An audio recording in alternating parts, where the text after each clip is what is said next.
am Athina and I'm grateful that you're here with me today. Today we are going to have a pick a card reading about what the universe, you can always replace universe with something that fits you.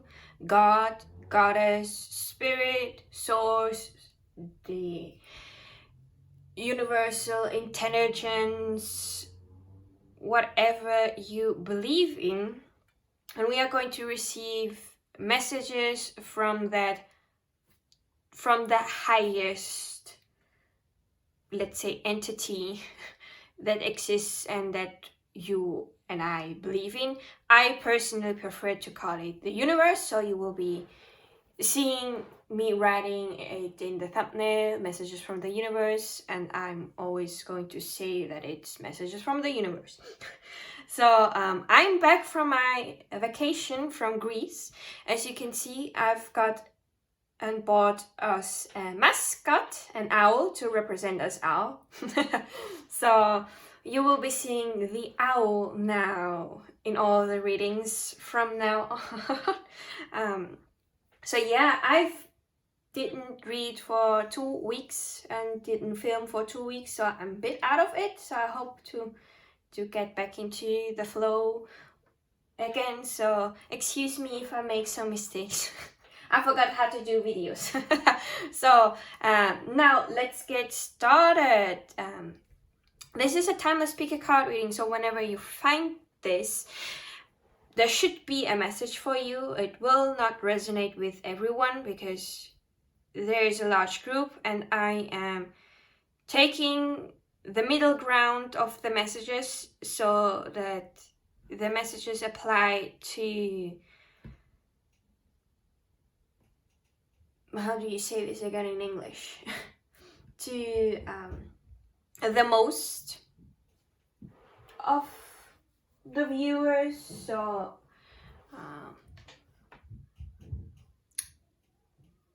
yeah, I don't know the name of the word I'm searching for in English.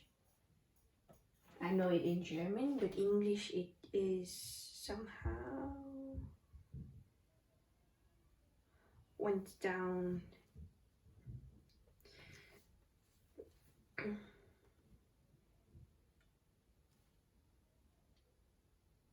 The average of everyone that is watching here is the messages that will come through. So the messages will not apply for everyone. It will apply for the average of everyone. So you know your life situation the best and your situation, so you can determine if a message is for you or not. So don't take messages that you don't have confirmation from yourself, your higher self, and your intuition. If you hear it for the first time, it's probably not the message for you.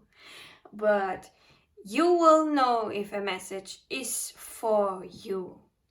Deep down, you have the knowledge and the intuition to know the messages for you. So now, I'm talking too much again for the intro. Let's get started with how you can choose your group or groups. You can choose it based on the color of the dice. We have red, blue, and white. You can choose based on the number 1, 2, or 3. You can choose based on the decks that are in front of you, the artwork behind the deck. I will be later on going to show you a random card of each deck to show you the artwork of the deck itself so that you can see and maybe choose based on that. You can choose based on the crystals that I will show you shortly.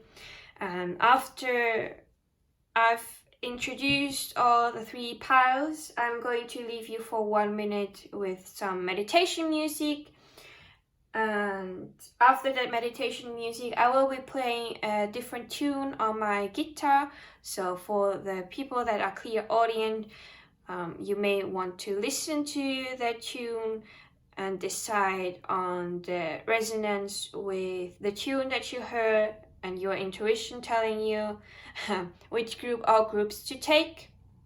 I will be playing the tune group 1, 2, 3, then again 1, 2, and 3. So you will hear all the tunes twice. Of course, you can always go back to the timestamp of the Clairaudiant selection to hear it more than twice, like 4 times and 6 times, however much you need to listen to it to clearly pick out the tune. And that goes for everyone. You can always go back again to the pile selection to meditate more than 1 minute on the decks and the crystals to decide which group or groups you are the most drawn to get the messages that the universe wants to tell you. So let's get started. Pile number 1, you have the red dice and the Gentle Heart Tarot. Your random card is the King of Cups,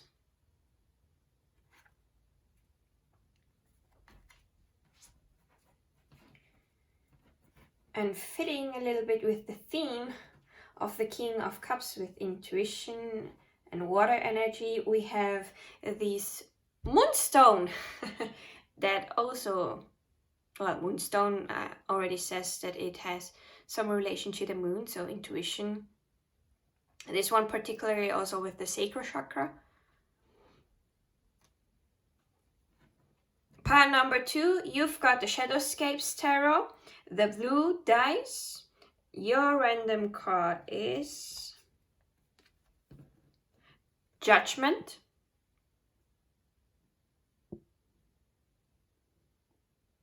Fitting with the color of the flowers on the Judgment card. You have the orange selenite.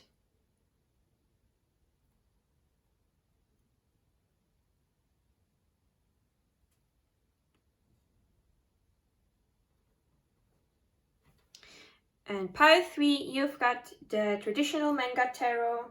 Your random card is the 5 of Pentacles.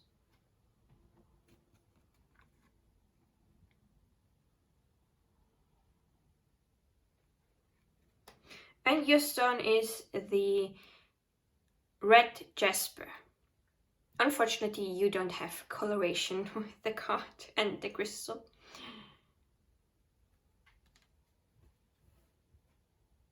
So, I'm going to leave you for 1 minute to meditate upon the decks and then the Clairaudiant selection, and I will be seeing you at your piles. See you later.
Hi, pile number 1, you chose the Gentle Heart Tarot, the Moonstone, and the number 1, the red dice, the tune that you heard, and this is going to be your reading, what message from the universe. So when I was tapping into your energy, I felt warmth coming from my hand. For me, this indicates healing energy because I'm a Reiki Master teacher, so I'm reminded of Reiki when I feel the warmth coming out of my hand. So either you are an energy healer, or you are healing something currently, or there is a theme of healing going on right now with you. So I don't know exactly what the healing means in this case, since you are a larger group of people watching. So by the way, everything, well, almost everything, some of the crystals here are from Greece that I bought there at a physical store. The argonite, the kunzite, there's ruby, in kyanite, and azurite, and malachite, as well as the owl or new muscat is from Greece. So I didn't forget you while I was there. I've bought things for myself, and now I can use them also for the videos. Yeah, I forgot to mention this in the intro, but I will be posting some impressions of my vacation on my Instagram. If you want to see what I did there, mostly it's going to be food pictures. But I will also share some of the pictures in the community tab here on YouTube, so you can watch and see some of the food there as well. But yeah, I didn't take a lot of pictures. It was, well, we were for 2 days in Athens and then at the same beach, so there is not much to show. So, and the most things that I could show was the food. So yeah, side tangent. Thank you for listening to that. Now let's get started with the reading. So, dear universe, what message do you have for pile number 1? Dear universe, what message do you have for pile number 1? Please, dear universe, what messages do you have for pile number 1? Please, dear universe, you.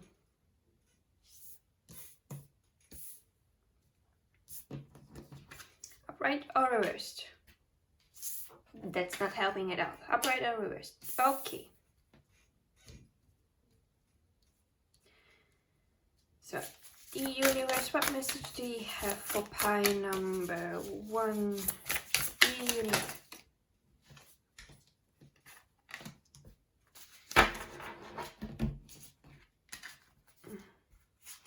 What comes first?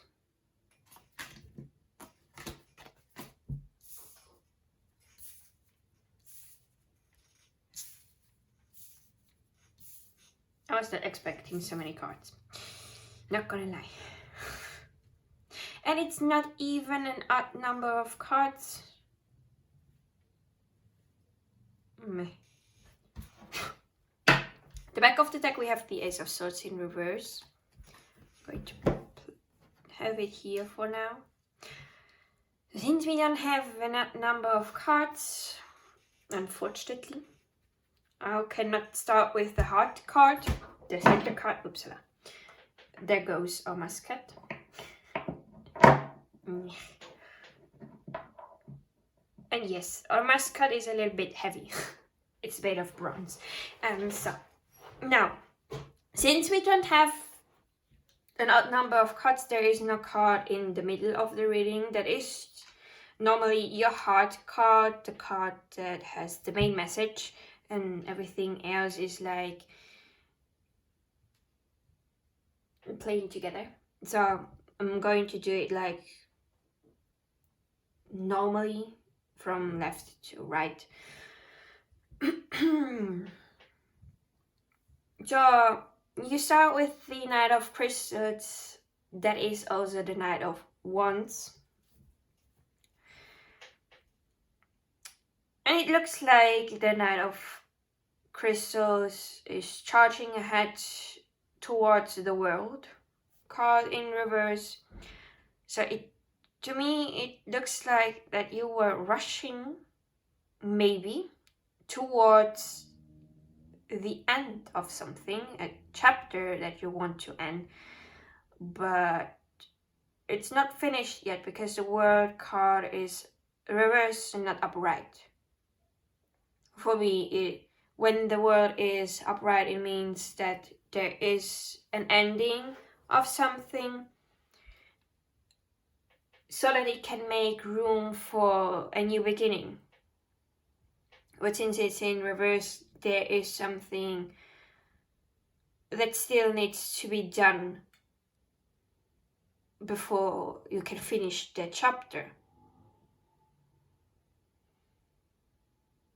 And with the Three of Crystals here, the Three of Wands, this person in the traditional Rider-Waite-Smith card, the Three of Crystals depicts a man that is standing up on a platform and looking down, where there is a river, a lake, or the ocean. I'm not sure exactly what type of water thing there is depicted, but it means that this person is waiting for the ship to sail into the harbor to get the first results of something. So you may be waiting for a result of some sort, but the process is not at the end. So since we had, now I'm putting the pieces together. I'm trying to put the pieces together. So now that we had the healing energy that I felt from my hands, it may be that you were waiting for your healing process to find its end, but unfortunately healing doesn't end at all. You will keep on healing for the rest of your life because there's always something new that will be brought up to your consciousness that is from your subconscious. Since I, for example, started my healing journey on 2020, and now we have 2023, and at the end of the trip from Greece, my father pointed something out to me, and it made me realize that there is still an unconscious belief in myself that I find it a hard time to speak up for myself or to ask for help. Because in the past, trigger warning, I'm going to talk about the time when I was bullied. So in the past, I was bullied in school, and my teacher knew about me being verbally harassed. My parents also knew, but my parents couldn't do anything because they were not at school. The teacher who was there and saw everything, it was her responsibility to help me out, but she didn't do anything. And even if I said to my parents what happened at school, that they made me cry again, they could not help me or do anything for myself. So somehow this became twisted in my subconscious, and it made me unable to share my grief, my heavy emotions. Let's say when I was sad or something was bothering me, I was not able anymore to share that with someone. I would keep it to myself and have this mask on my face that everything was okay, but I was not okay. I was not able to share anymore because maybe subconsciously I thought that, oh, even if I shared, no one would be able to help me. So this is something new that was brought up to me for me to go through, to heal, to see that no, this time there are people that are going to hear me and they are going to help me when I ask for help. And this is something that I have to learn. This even came up in a dream of mine, that my spirit guide showed me, that in the dream there was a person that came into my life, and in my dream I knew that this person came into my life because they were there to help me learn to ask for help from others, to not do everything on my own. So the healing process for me, even though I'm doing this now for 3 years, it didn't stop. I'm still going through. There are a lot of things, small things, that needs to be addressed for me to be the best version of myself.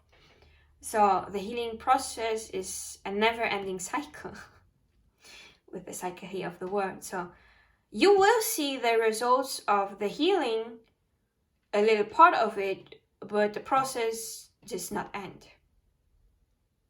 And maybe I've felt the need to share this with you, because here we have the 3 of diamonds, the 3 of pentacles, coins, and this is normally depicted by 3 people working together on a project, so teamwork, and here it is in reverse. So maybe you are someone, as well as myself, that has a hard time working with others or asking help from others.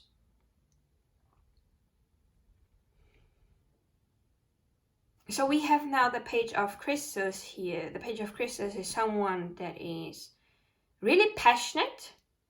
They may not know a lot of things, because the page is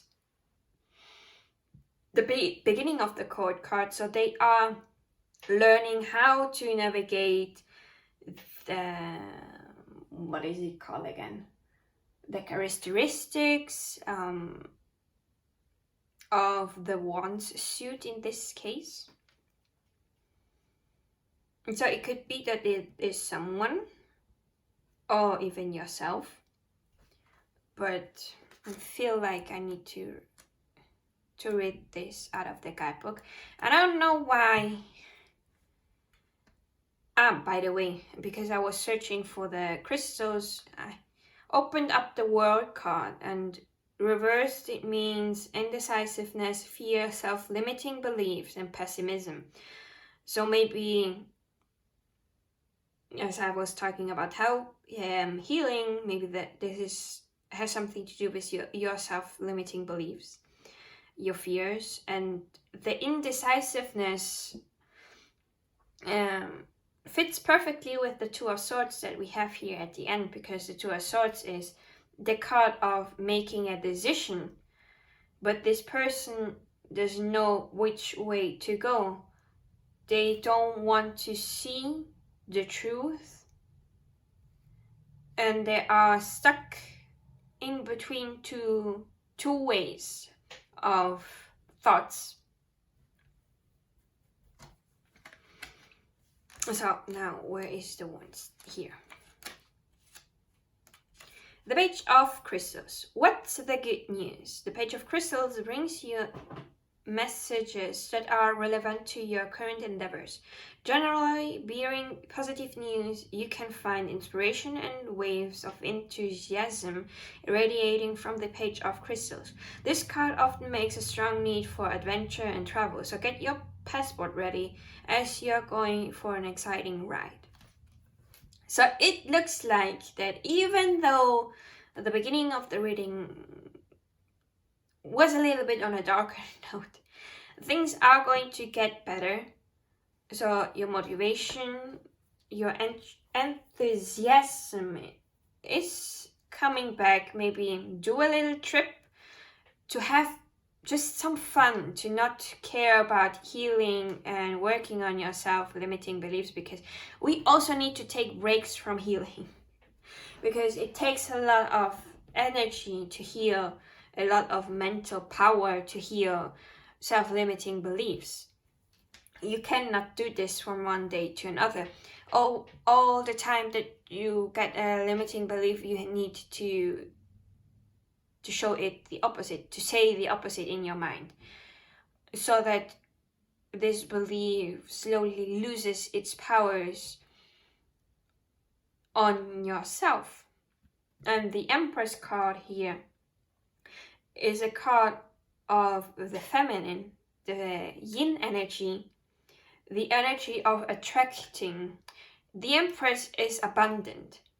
She attracts more abundance towards her. She is fertile, meaning that she is a mother.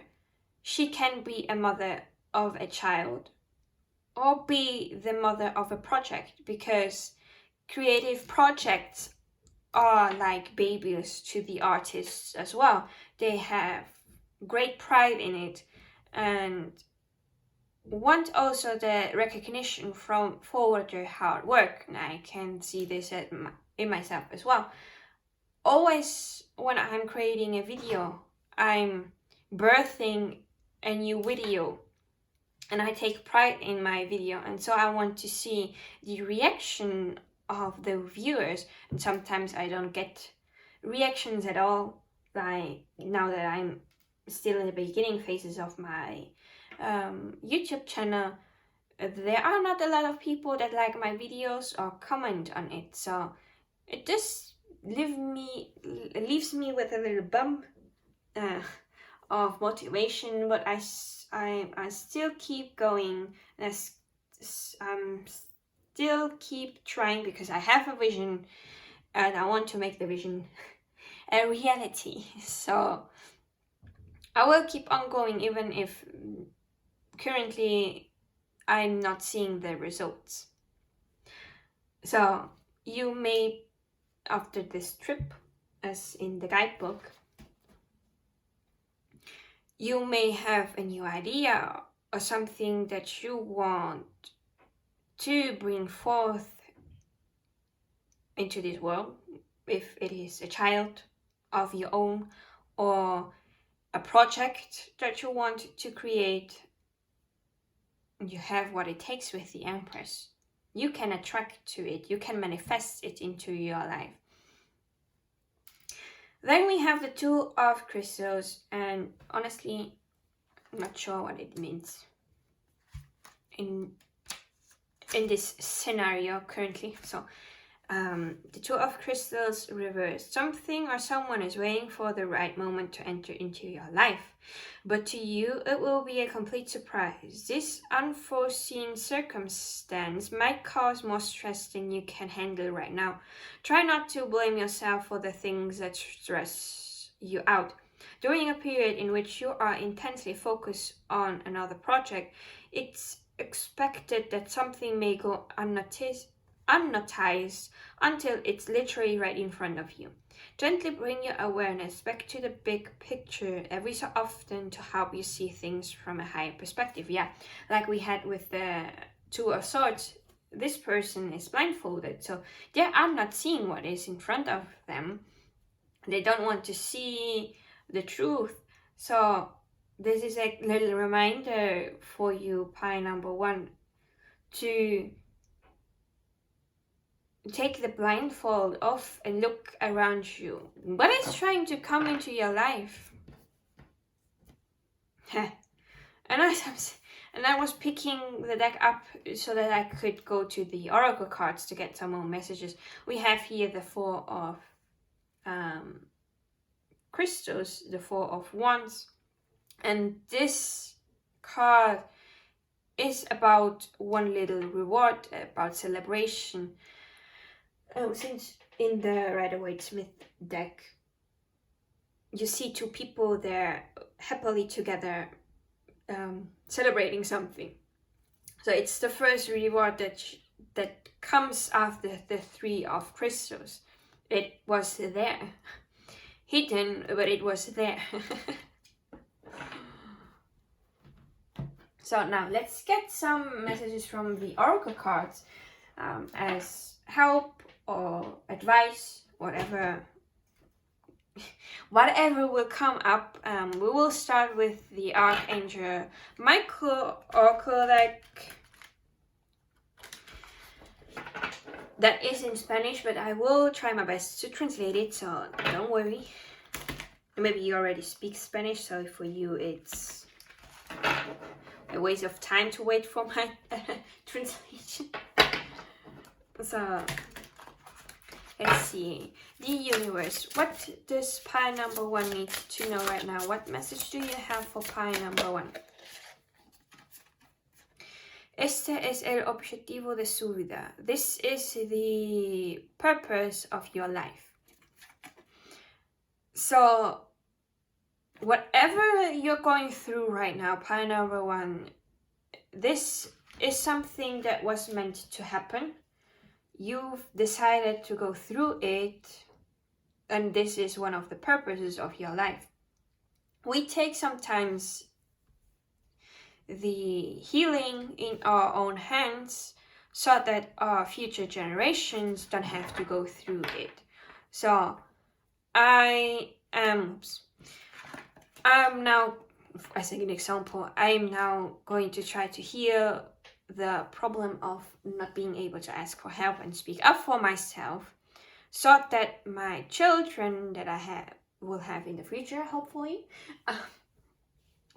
will not have to go through that, so that they know they can ask for help and someone is going to listen to them, so that it doesn't happen to them what happened to me. So, and if you want to use the part here underneath as a prayer to help you through this situation, you can. This is, if you don't like the word prayer, you can replace it with an affirmation, with an incantation. Just make it fit your own shoe. It says here, Archangel Michael, you know the details of my divine purpose.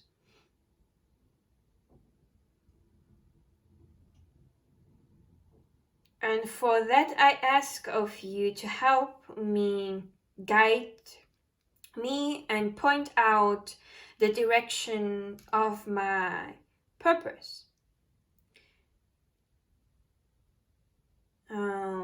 Guide me with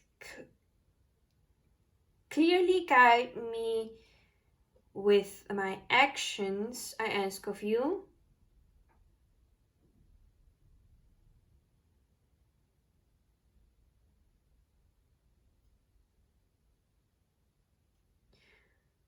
So that I can follow the stages that fits me,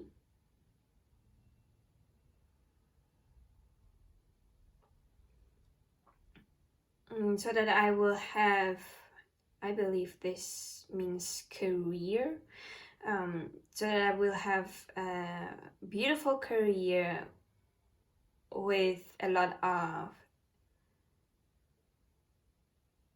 purpose, the feeling of purpose and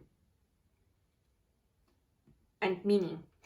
So with meaning and purpose, I hope it makes sense.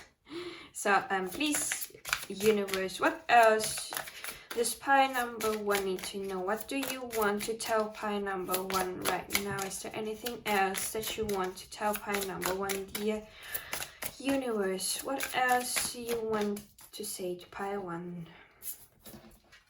Then we have your children are under the protections of the angels. So for those that already have children or are expecting children, know that your children, if they are born or not born, they are protected by the angels. You don't have to worry about them. Everything's fine. There's the prayer, dear angels, dear guardian angels of my children, born or to be born, thank you for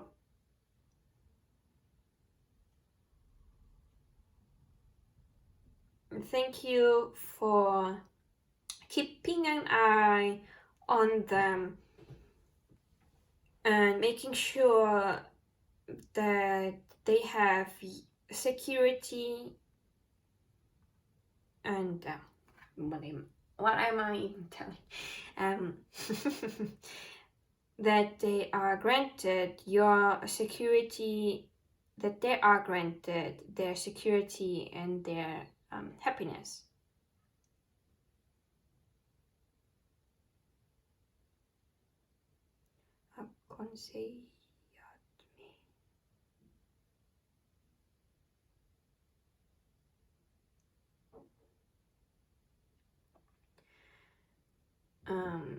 Give me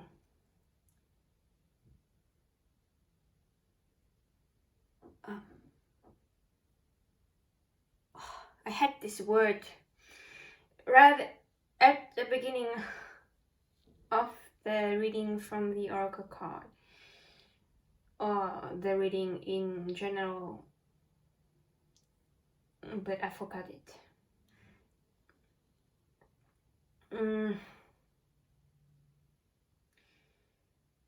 Guidance. No, it was not guidance. It was something. Yeah, German is not going to help me. Thanks, brain, but I need that word in English.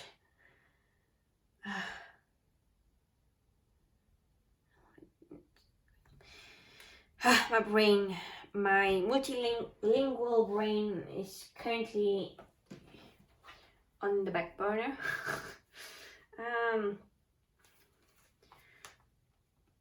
So I'm going to just Google it. Advice, thank you. Advice mean to be a good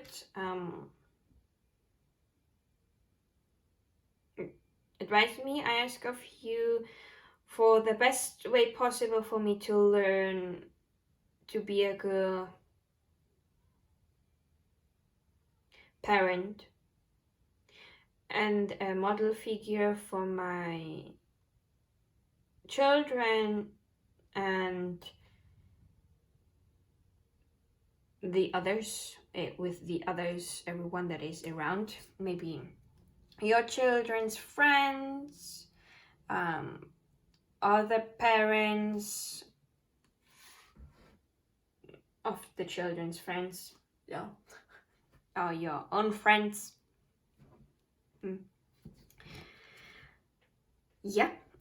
So, one last card. Is there anything else you want to say to pie number one, universe, peace universe? What do you want to say to?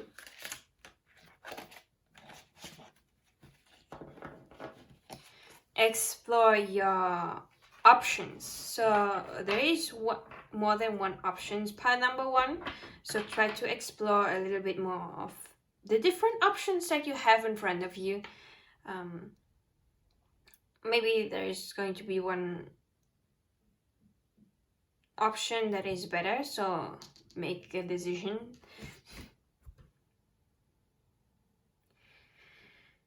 Okay, I forgot to mention that this I'm being reminded again because I'm listening to a new song, but before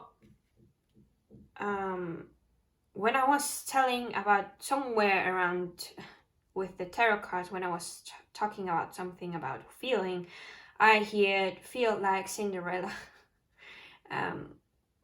This is a part of a song from Tomorrow by Together. Cat and Dog is the name of the song. I don't know why I've heard it, but maybe there is a message for you. It's the rap part of the song that I was hearing. So if maybe you are a fan of Tomorrow by Together, like myself, or there is a message for you in that song. Cat and Dog by Tomorrow by Together. It's TXT for short. And now when I was exploring your options and I was talking about decisions, I've heard the song Bad Decisions by BTS feat Snoop Dogg and another person that I forgot. But yeah, I was listening let's make some bad decisions. I don't know, but make sure you're safe before you take some bad decisions and you regret it. So just throwing that out there. I don't know why that song came out. So, but yeah, Bad Decisions by BTS feat Snoop Dogg and someone else. And Tomorrow by Together, Cat and Dog. The Korean version, because the English version's rap part is different and means something different. So now that we have that out of the way, we have the prayer for explore your opinions, not opinions, but I mean options. Thank you, dear God. You can replace it with the universe, and whatever you believe in, as I've said in the intro, for your love and wisdom that help me see, understand, and give value to all my options.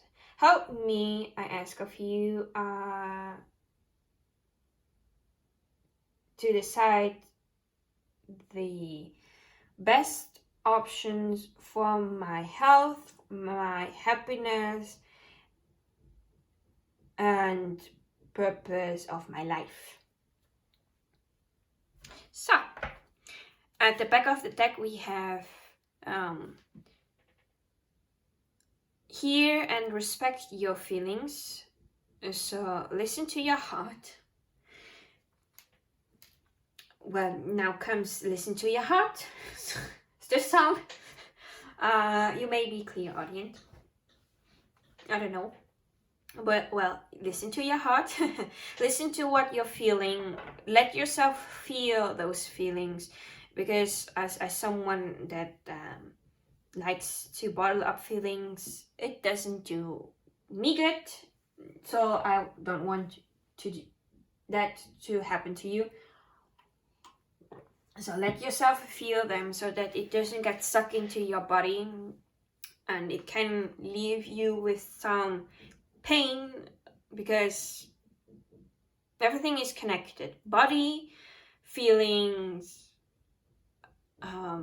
thoughts. So we have different types of body. We have the physical body, we have the emotional body, we have the mental body, and the etheric body. So, and they are interconnected. So when something is out of balance in the emotional body and you don't pay attention to it, it can cause for your physical body to feel this as a pain, because it is the way of your higher self to bring to your attention that something is out of balance in your life. So this can also happen when you don't feel your feelings and bottle those feelings up and hide. So there may be feelings that are now unbalanced somewhere at one part of your body, and this can cause you pain. And like I said in the beginning, that Reiki energy can help you help yourself, because it is a support. The healing and the process of clearing that out is done by you, and Reiki energy just is an assistance to speed up a little bit that process. So Reiki energy also helps with dissolving and letting go of those emotional things that are stuck in the body.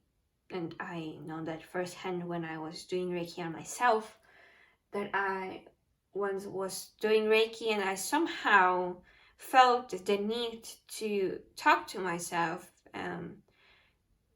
and show myself gratitude towards what I've been doing with my healing journey, that I keep showing up even if it's hard, that thanking me for all the healing that I've done already. And it made me cry.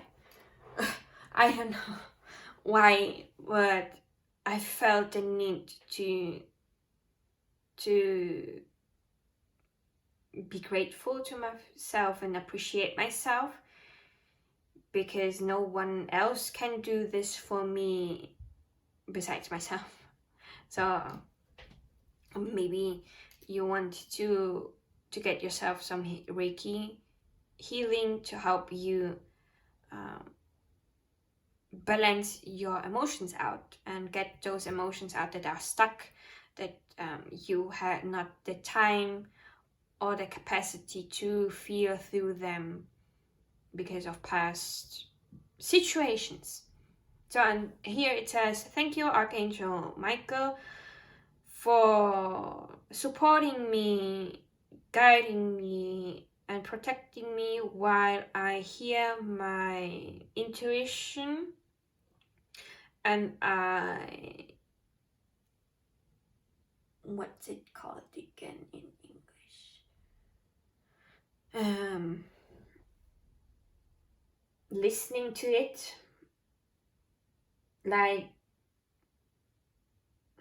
when you give someone, like when you're a chef, I mean a boss, because chef means something different in German and in English. When you are a boss, you give orders to someone and they have to fulfill the order that you gave them, and they need to do this, so they are obedient. Thank you, brain. so hearing my intuition and being obedient to them help me understand and explain my emotions with love. So, to the next oracle deck.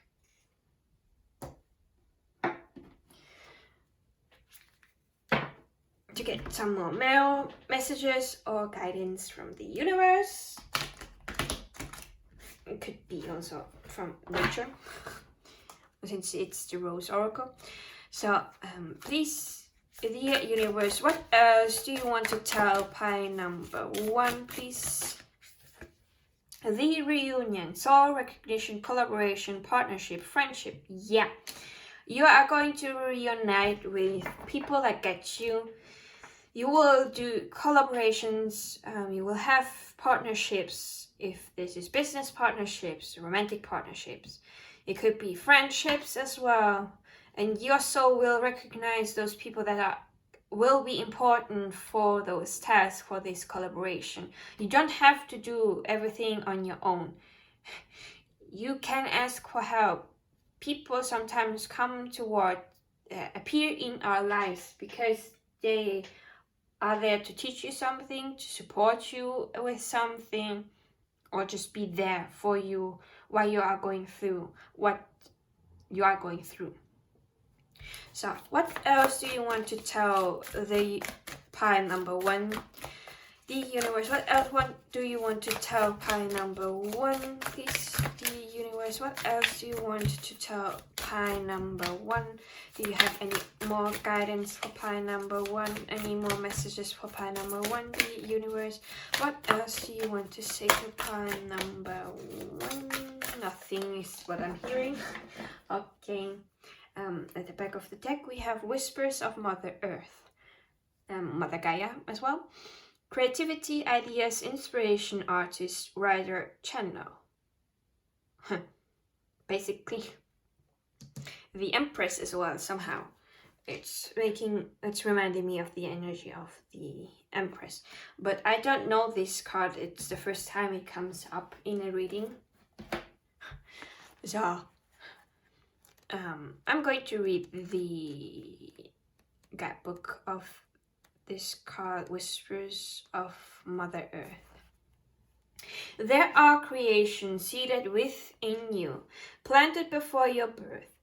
There are unborn possibilities yearning to be woven and creative solutions waiting to be realized. Songs of the ancient earth humming through you, beckoning to be sung, new consciousness that longs to be written into matter. Surrender to the creations whispering you forth. Perhaps they're calling you to reweave the web of life in some small way, to stitch the soul in a little more. We can be ring keys for each other, and as you share your song, it unlocks something in someone else. Creativity and intuition come from the same sacred place. They can't be reproduced. They occur when we find ourselves flowing with the rest of life. Earth is a planet of creativity, and yet so many of us have forgotten how to truly create. So much of humanity has been raised to consume. We are so focused on more that we've forgotten how to grow sustainably. Our consumption is killing us. Trust the seeds that have been planted within you. Somewhere along the way, we stopped seeing ourselves as artists, creatives, poets, singers. Yet to be human is to be creative. It doesn't matter what the result may be, just carve out time to express your soul through your creativity. The seeds planted within you will show you the way. They have intelligence within them, and all you need to do is tend them through daily grounded creative action. Something to meditate upon, make a journal entry is to the question, what does your soul most yearn to create? So you can answer this for yourself through meditation or through the journal entry. So, and now I want to go to the next oracle deck. I'm going to do a special thing for you at the end. Normally this would be the last oracle deck, but I'm going to pick up the my self-made oracle deck with music, parts of songs, because I was hearing so many music here. So to see if there is a message there as well for you. So we're going to end going to have some little bit fun now because your reading has been not heavy, but yeah, some truths needed to come out, and it may not be easy for everyone. So let's have some fun with these affirmations. So please, the universe, what affirmations do you want to tell pile number 1? What affirmations do you want to share with pile number 1? Trust. I trust that everything will be okay in the end. Partly because I simply know it in my gut, but also because it's way more fun to live with trust and confidence than to be a defensive winner. Yeah, the universe throwing punches in there. So, the universe, what else do you want to tell pile number 1? What others affirmation do you want to share with pile number 1? There we have. We have get centered. When it gets to be too much, whatever it is, I close my eyes and return to my center. In my center, I have the wisdom and tranquility of a favorite animal, maybe the owl. Holding a magical item, holding a magical dice, floating through space on a bat. So you can fill those gaps with something of your own to make this affirmation more personalized. Then we have joy. To enjoy something, I simply need to add joy to it. Joy is like butter. I can put it on anything and it'll make it way better. Today I will add joy to everything. Really slather it on. Today I'm the Orville Redenbacher of joy, and life's popcorn is about to get it. Then, last but not least, we have nature. It's time to unleash your inner hippie and step outside of that man-made box. Take a walk in the woods, smell those flowers, hug some trees. You might think you're being ironic, like, look at me, I'm being all tree huggery and stuff. But you'll find that even then, those trees will hug you back. Trees come from a time before irony, and their earnestness is imperious to a jaded humor. If that doesn't make you want to hug them even more, well, I guess you're a robot. And this fits perfectly with the whispers of Mother Earth, nature. In nature, you find Mother Earth. Well, Mother Earth is everywhere, and we are part of nature, so we have Mother Earth near us too, within us too. So, a connection to her as well. So, and the back of the deck we have courage. No one is fearless, no one. But even though I'm not fearless, I'm courageous. When fear shows up, I don't run away from it. I use my courage to conquer it. My courage allows me to walk right up to that fear and kick it in the nuts. Then quickly hide behind someone bigger until it goes away. And we had the fear with the word card in reverse when I was stating up the keywords from the guidebook. Just as a reminder. So now, last but not least, I'm going to get you some encouraging messages or some things that you need to hear from songs. Since we had a lot of songs coming up, maybe there are more.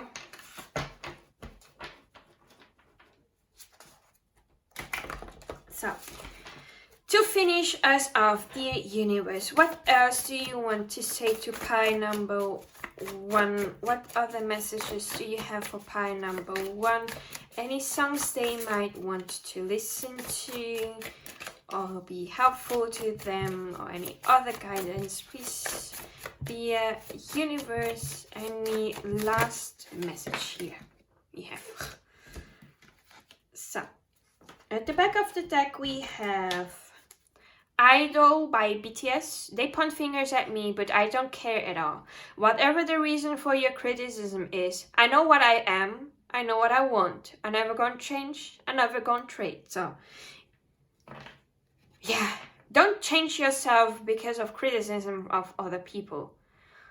They are just unhappy with themselves, and they project that onto you and others by pointing fingers at them and saying, this person is not that and that, and maybe this is a mechanism of them not having this trait in themselves, and it's somehow subconsciously you are mirroring that, because we are connected to each other, and sometimes we mirror each other. And so something someone else might not like about you is maybe something they don't like about themselves. So don't change for others. Be yourself. Don't trade your beautiful uniqueness for something someone else cannot appreciate, because the people that will appreciate you for who you are will be coming, or they are already there and you are not able to see it yet. So we have Epiphany, BTS, sung by Jin. It's a solo song. I'm the one I should love in this world, shining me, precious soul of mine. I finally realized, so I love me. Not so perfect, but so beautiful. I'm the one I should love. The same goes to you, pile number 1.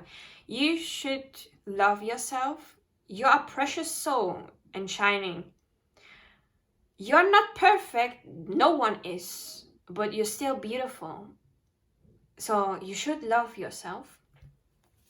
Then we have Two Fox by Adam Lambert. I only trust my tarot cards. Pink flamingos in my yard. People think that I'm from Mars. Whatever. Let people think whatever they want. Just be yourself. And people that are from Mars as well, in this case, they will understand you and click with you. You don't have to be from Mars. You can be from Earth or any other planet. If you consider yourself a starseed, is what I'm trying to mention here. So just like what you like, just do what you want to do. and let those people criticize and do the things. They are just wasting their energy because they are not working on themselves. Basically, they have nothing better to do with their times but to gossip and criticize someone else. So be yourself. Your people are coming in. You're not alone. So then we have We're All in This Together from High School Musical. I found the song somehow in one of my readings and thought, hey, maybe I should listen to it again. And then I wrote some messages from that song. So here and now, it's time for celebration. I finally figured it out, that all our dreams have no limitations. That's what it's all about. Everyone is special in their own way. We make each other strong. We are not the same. We're different in a good way. Together where we belong. Fits perfectly with the reunion part of this reading. So we are all different. We have different strengths, but we complement each other. Then we have a song from an anime. I wrote the German version of the song because it was the anime that I watched in German when I was a child, so I know the German version of the song. It means live your dreams. It's from the anime Digimon. I would say Digimon because of German. So it says here, leb deinen Traum, denn wird wahr. Live your dream, then it will be reality. Geh deinen Weg, stelle dich der Gefahr. Go on your path. Face the danger. In this case, it's not danger, but it's more of the unknown, the fear. Alles, was wichtig ist, wirst du erkennen, wenn die Zeit gekommen ist. Everything that is important, you will recognize when the time is right. Greif nach den Sternen, du bist bereit. Reach out for the stars, you are ready. Glaub an dich, bald ist es soweit. Believe in yourself, soon it will be there. Soon it's going to be time. Wir werden bei dir sein. We are going to be there with you. So take it as a message from the universe, that the universe is there with you, as well as your spiritual team, with whatever consists of your spiritual team, if it's angels, if it's spirit guides, spirit animals, whatever you work with. They are there with you. And they want you to know that your dreams are going to come true. That everything that is important to know will come to you when the time is right. So reach out for the stars. Don't limit yourself. Because we had there, all dreams have no limitations. Pile number 1, your dreams have no limitations as well. So, pile number 1, this is everything that I have for you. Thank you for sticking with me till the end. I am cheering on for you to reach your dreams and your goals. You can do this. Keep going. Thank you for sticking with me and watching the video, and I will be seeing you in my next video. Bye! Hi, pile number 2, you chose the Shadowscapes Tarot, the Orange Selenite, the Blue Dice, the number 2, or the tune that you heard, and this is going to be your reading. While I was preparing the things to do your part of the reading, pile number 2, I was reminded of a dream that I had tonight. So, maybe you should pay attention to your dreams, because there are maybe messages in there. But yeah, just throwing that out there. Because I take sometimes the preparation that I do beforehand and the things that come up before sometimes are also messages for the groups. So just throwing it out. If it's not something for you, then You can ignore that. So then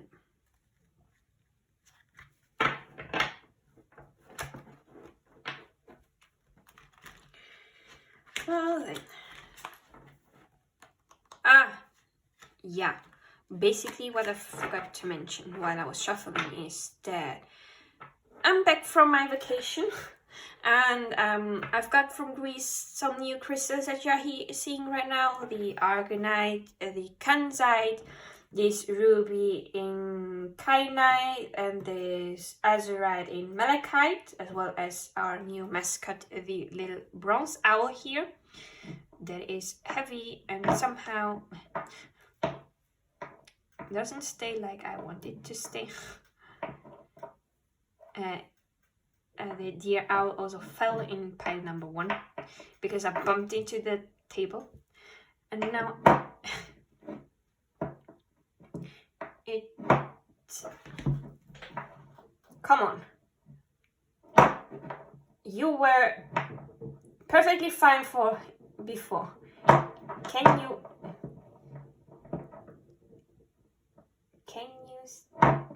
No, it doesn't want to.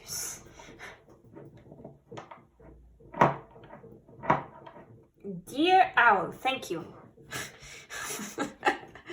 So, and I've mentioned it to pile number 1 too. I will be sharing some pictures of my vacation on Instagram. Mostly it's pictures of food.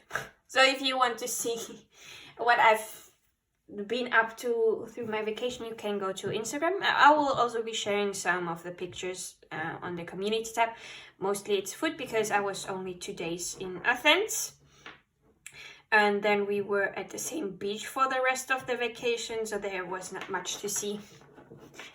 So only thing that was worth seeing was the food. So yeah. So let's get started of the detention. So the universe, what do you want to tell pile number 2?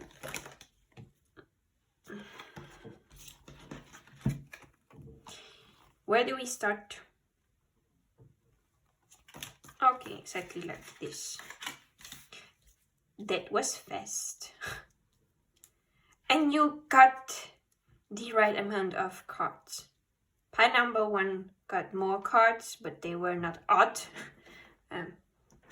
But here they came all out in one flash of the eye. And we have the 10 of Swords in the back of the deck. I will put it here. If it meant to say something to it, I will. If not, then not. But yeah, the heart of the... Funny, you've got one of the cards too that the pile number 1 had, the Page of Wands. Now, I'm curious what the difference between the Page of Wands here and the Page of Wands in the other deck was. So, just out of my curiosity. The Page of Wands. Creative and passionate, she is witty, charismatic, and outspoken with her philosophy. Action is what is important. So, yeah, we can see that she is creative. She's playing the violin. So maybe you play an instrument. Or this is talking about someone that in your life that has those characteristics as in the guidebook.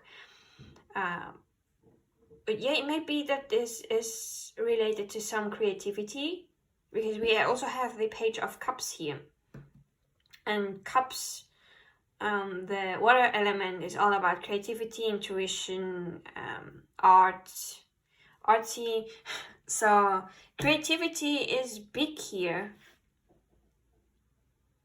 So with the 6 of Pentacles being a card of generosity, giving from plenty to someone else. Like this person here is sitting on whatever this is, and they are playing the flute. So we have more music instruments here.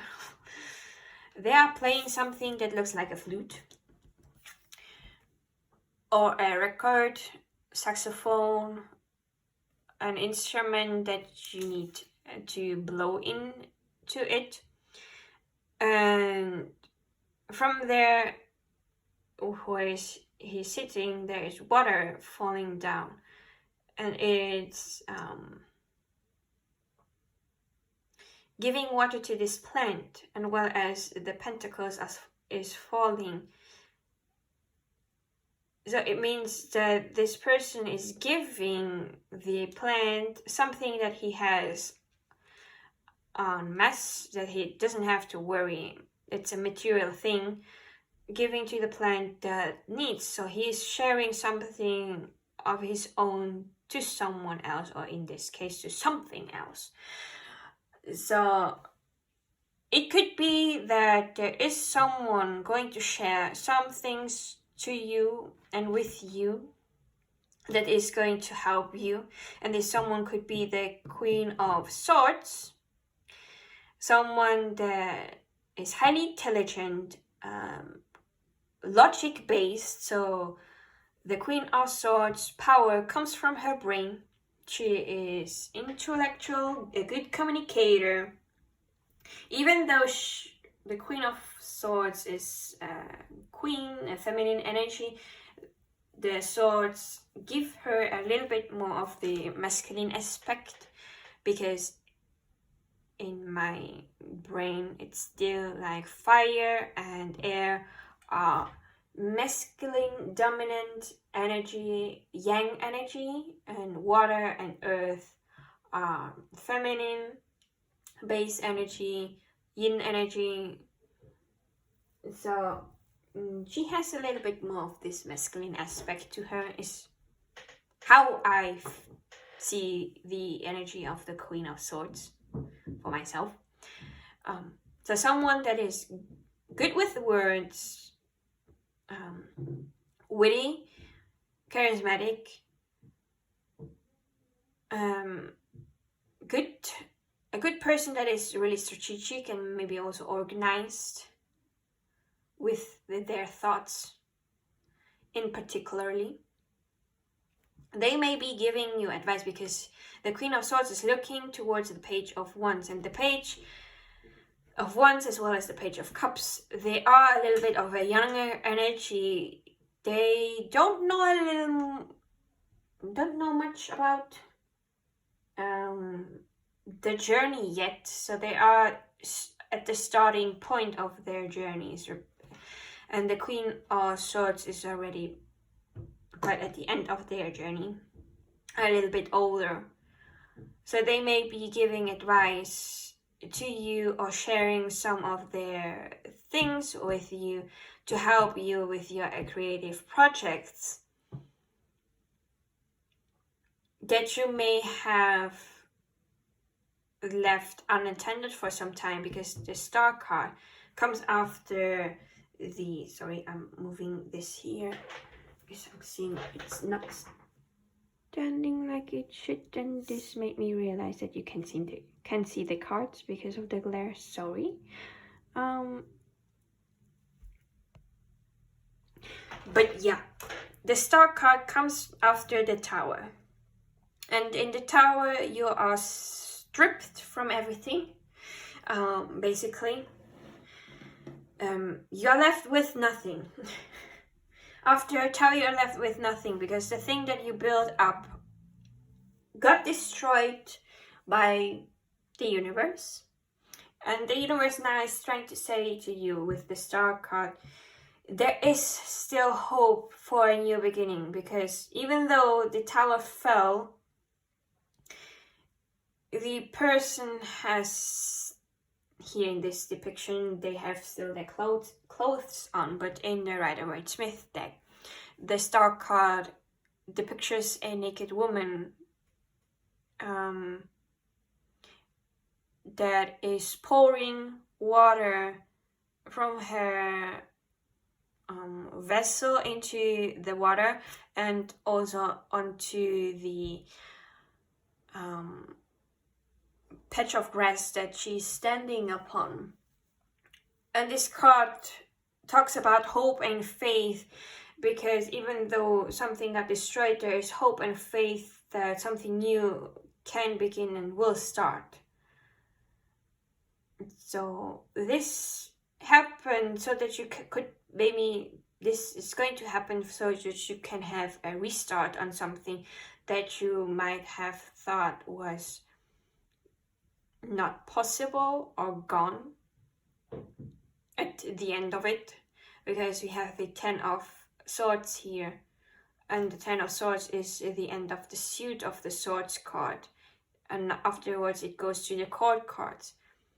So you thought that you could not start again, but all endings is in fact also a beginning. So even though something ended, you have still what it has to start again, to have faith and trust that whatever you want to create will be created, and the universe is here trying to encourage you that everything that you will need is what you will get to create what you want to create from the place of your heart. I'm going to put this here, drink some water, and go to the Oracle card.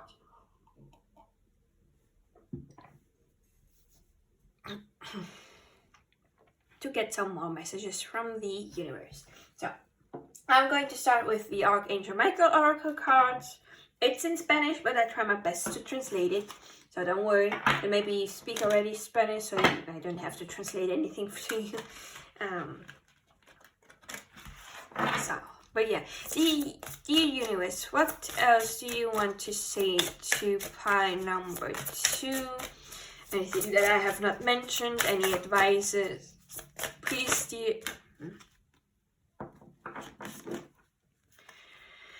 decido ser feliz desde ahora mismo. Decide to be happy from this moment onwards. This means that you can be happy with what you have right now. It's reminding me of what I've read for pile number 1 before your reading with the Rose Oracle. And I'm going to point this out to you as well here. Whispers of Mother Earth. I'm going to read it for you because somehow it fits somehow with the creativity that we got from the Page of Wands, and with the side to be happy from this moment onwards. And this has a reason. So, Whispers of the Mother Earth. There are creations seated within you, planted before your birth. There are unborn possibilities, yearning to be woven and creative, solutions waiting to be realized. Songs of the ancient earth humming through you, beckoning to be sung. New consciousness that longs to be written into matter. Surrender to the creations whispering you forth. Perhaps they're calling you to reweave the web of life in some small way, to stitch the soul in a little more. We came bearing keys for each other, and as you share your song, it unlocks something in someone else. Creativity and intuition come from the same sacred place. They can't be reproduced. They occur when we find ourselves flowing with the rest of life. Earth is a planet of creativity, and yet so many of us have forgotten how to truly create. So much of humanity has been raised to consume. We're so focused on more, that we've forgotten how to grow sustainably. Our consumption is killing us. Trust the seeds that have been planted within you. Somewhere along the way, we stopped seeing ourselves as artists, creatives, poets, singers. Yet to be human is to be creative. It doesn't matter what the result may be. Just carve out time to express your soul through your creativity. The seeds planted within you will show you the way. They have intelligence within them, and all you need to do is tend them through daily grounded creative action.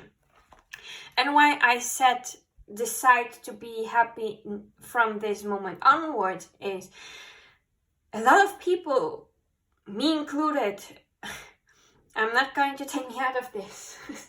So a lot of people say that they're going to be only happy when they have this, when they have that, when they have achieved this, when they have reached that goal. But when they reach it, they are not happy because they weren't happy through the process of getting through it. They didn't enjoy every single moment of the steps towards the end goal. They were not happy in the present moment. They thought the happiness will come with the thing as their goal and what they wanted to get. And this is what consumption in this part of the card means, that we want more and more and more, but somehow it's not making us happy. So there is a need for us to find this happiness in the things that we have right now and not in the things that we want to have. Because sometimes as well, even if we get what we desire, that what we want, maybe when we get them, we are not going to be happy because it's not what we wanted to have, but somehow something that made us think that we needed to have that to be happy. It's like also a programming of our mind. The happiness comes from within us. We can decide to be happy right in this moment with the small things that we already have in our lives. Because the star card has lost everything with the Tower. This person doesn't have anything anymore, but they have trust and faith in the universe, and they are now standing in front of a blank canvas and can start over again and make themselves truly happy now with something built on a solid foundation, not like the Tower that was built upon a foundation that was not meant to be there for the long term. So you can meditate.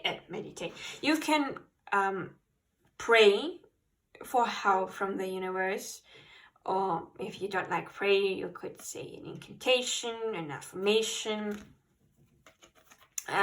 Here underneath is, thank you for helping me open my heart to the satisfaction, to the happiness and joy. I ask to see now everything good that is in my life. So the universe is trying to help you see the good that you have in your life. That you don't need more and more, that there are already things here that can make you happy. So please, the universe, what else do you want to say to pile number 2? Any other advices? Any other messages that you want to say to pile number 2? Please, the universe. What messages do you have for pile number 2? No. Okay. No more from this deck. We have here at the back of the deck, you are always protected. You are always and constantly being protected by the universe, and in this case also Archangel Michael, since this is the Archangel Michael Oracle. And Archangel Michael is in charge of protection, so you can pray, ask for help, or do this incantation or whatever fits your shoe. The same goes with, as I said in the intro, you don't have to call it the universe, as well as you don't have to call this a prayer. It's just me translating it from Spanish. So thank you for protecting my loved ones and myself, granting our physical and material safety. I accept now your help with grace and gratitude, knowing that it is good for me and the others to receive divine assistance.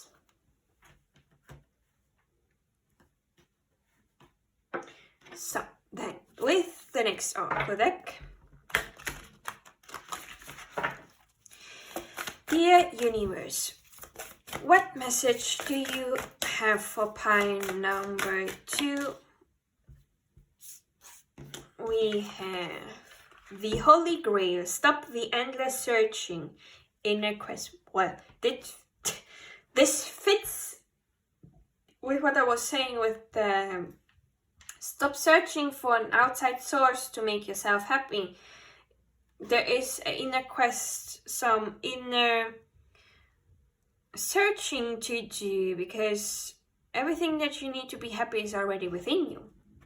But I'm going to read this afterwards. I'm just going to shuffle the rest of the cards because I know there are more. The universe, what else do you want to tell pile number 2, please? Thank you. We have the crowning, initiation, threshold, birth, rebirth, a seat at the table. Then we have the fertile void, inner winter, rest, patient potency, secret beginnings. Oh, no, this is. And rapture, sensuality, love, devotion, romance, ecstasy, pleasure.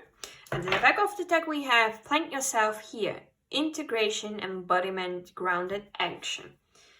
So I'm going to read everything out of the guidebook because I didn't get all the cards in other readings and I could not remember the meanings correctly from all the cards because they are so rare in appearing. That's why I'm going to read. And I find that Rebecca Campbell has so much wisdom in her guidebook that I don't want to hide this from you. So, the Holy Grail. The Holy Grail is a mysterious, long-sought relic about which stories have been told through the ages. Some believe it holds the key to eternal life and divine union. Many devote their lives to discovering and possessing it. It features in the legends of King Arthur, the knight Galahad achieved the vision of God through the Grail. In Christian mysticism, the Grail is the cup used by Jesus at the Last Supper and afterward by Joseph of Arimathea to catch blood at the crucifixion.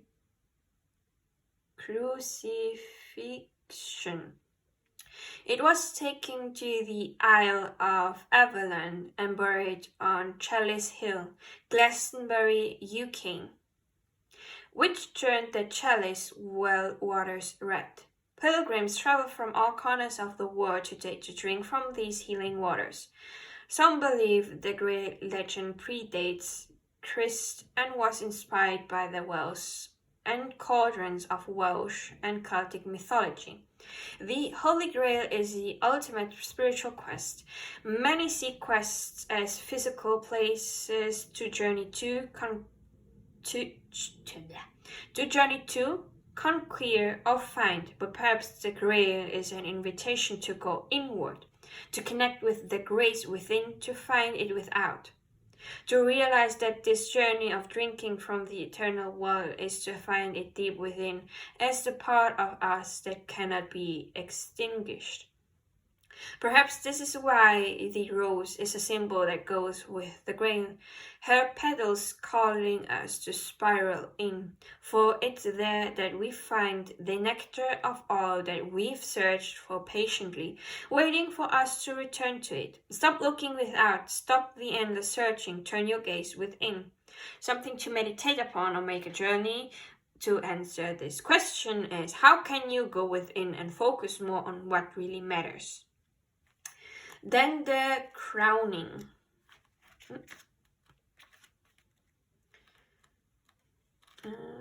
No. The crowning. Where are you? There.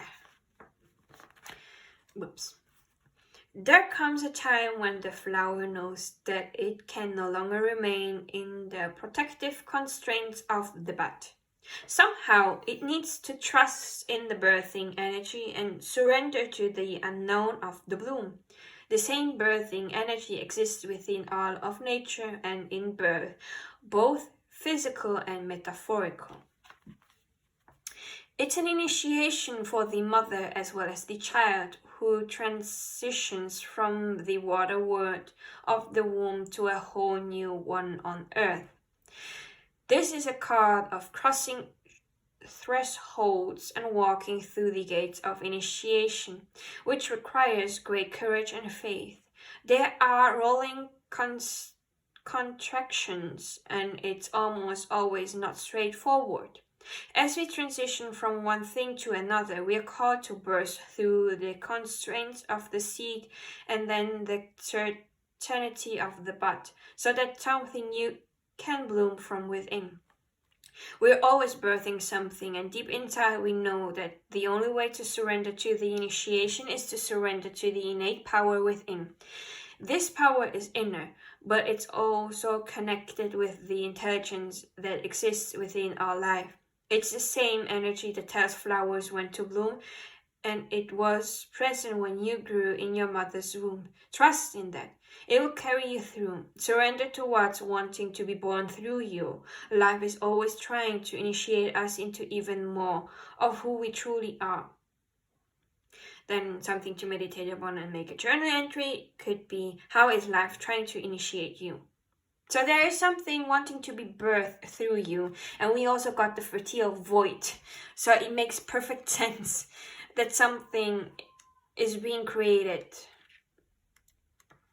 So let me search for the fertile void here. This is a very auspicious card. It holds the potent golden seeds of a new beginning and the aftermath of an end. The tower and the star that we were talking about in the reading.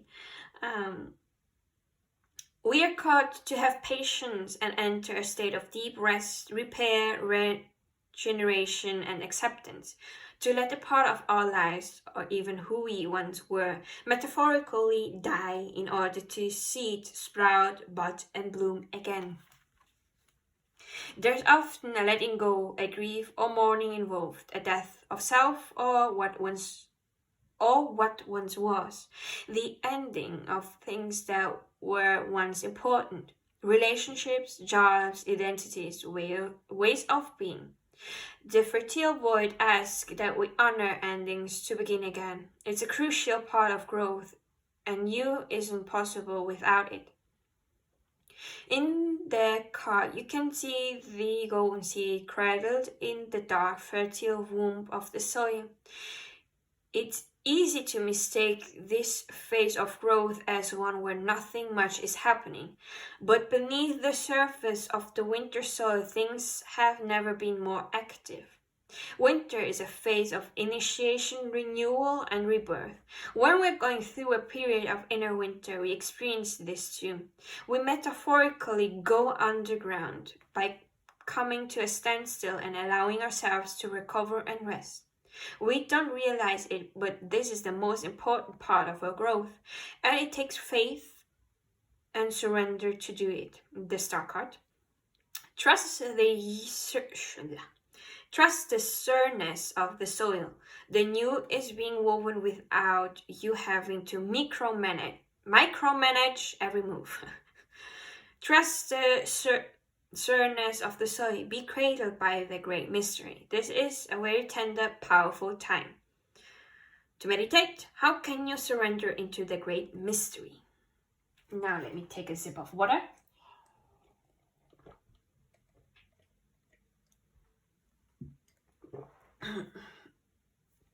Then we have rapture.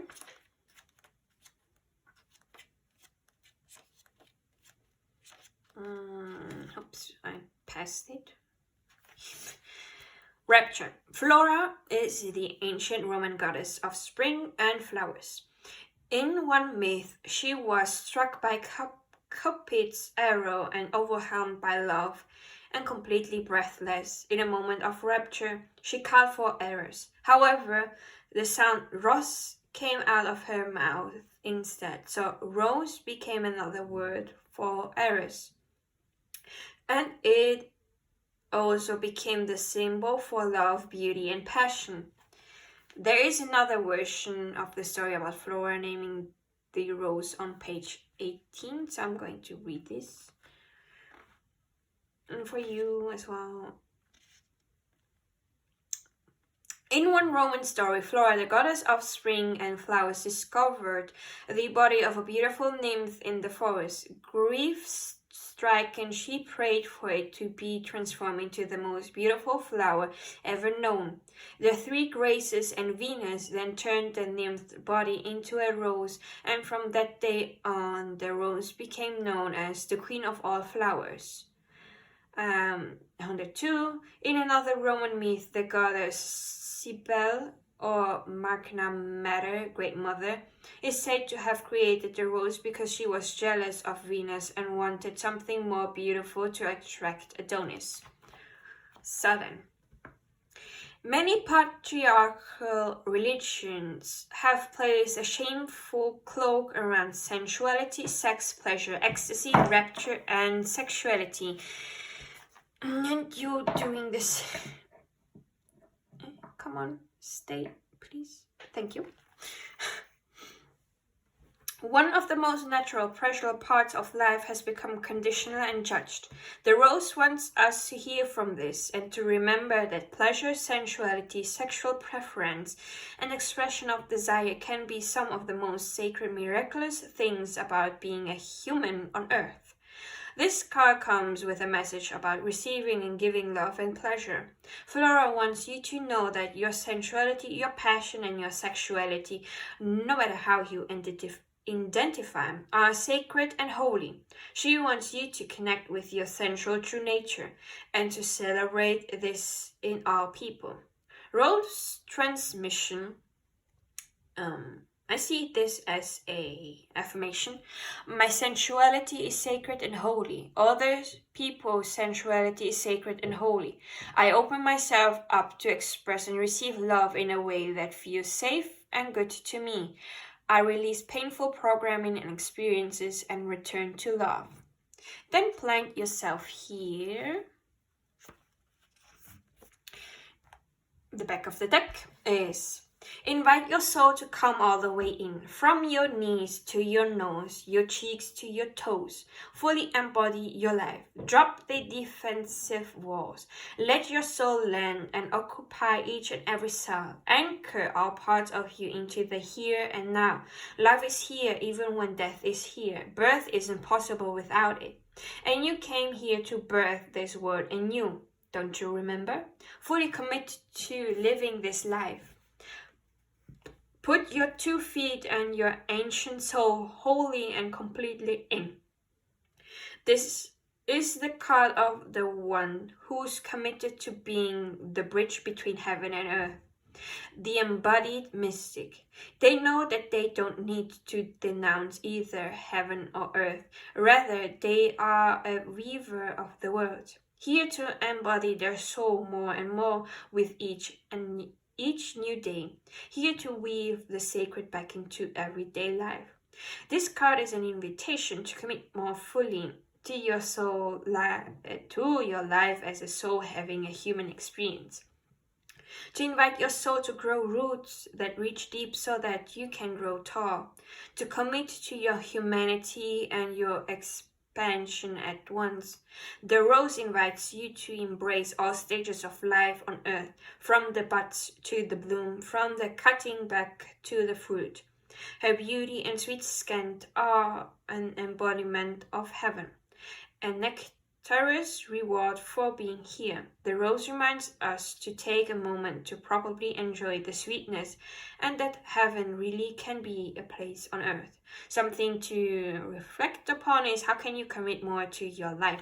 And while I was reading the guidebook of the Rose Oracle, it reminded me of the Healing Waters Oracle, because in the Healing Waters Oracle, there's also the mentioning of healing waters, basically from Avalon, or in this case, people say that Avalon is part of Glastonbury in the UK. So I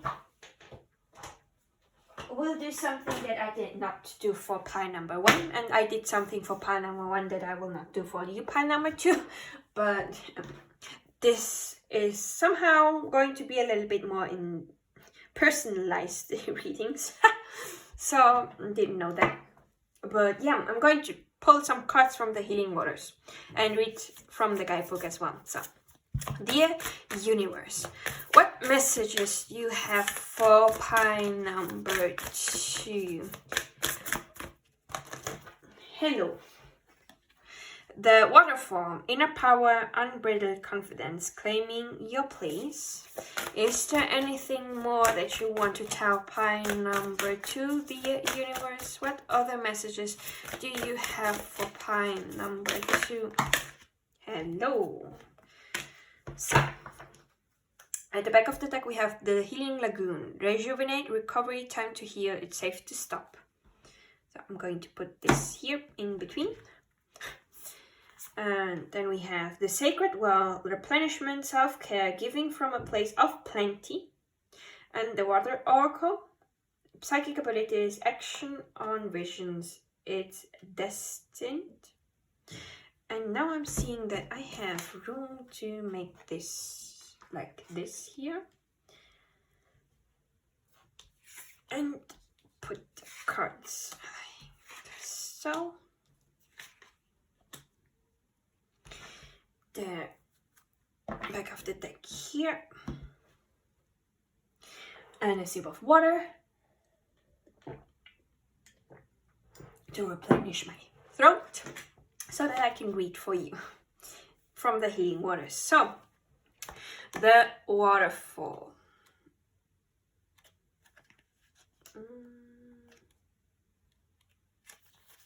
The waterfall. The waterfall is a place of power, incredible force, and activation. The previously calm, embracing waters of the running river gather momentum and then hurl themselves wholeheartedly toward their destiny. With wild abandon and great confidence, they leap into the unknown. Perhaps this explains why being near a waterfall is such an empowering experience.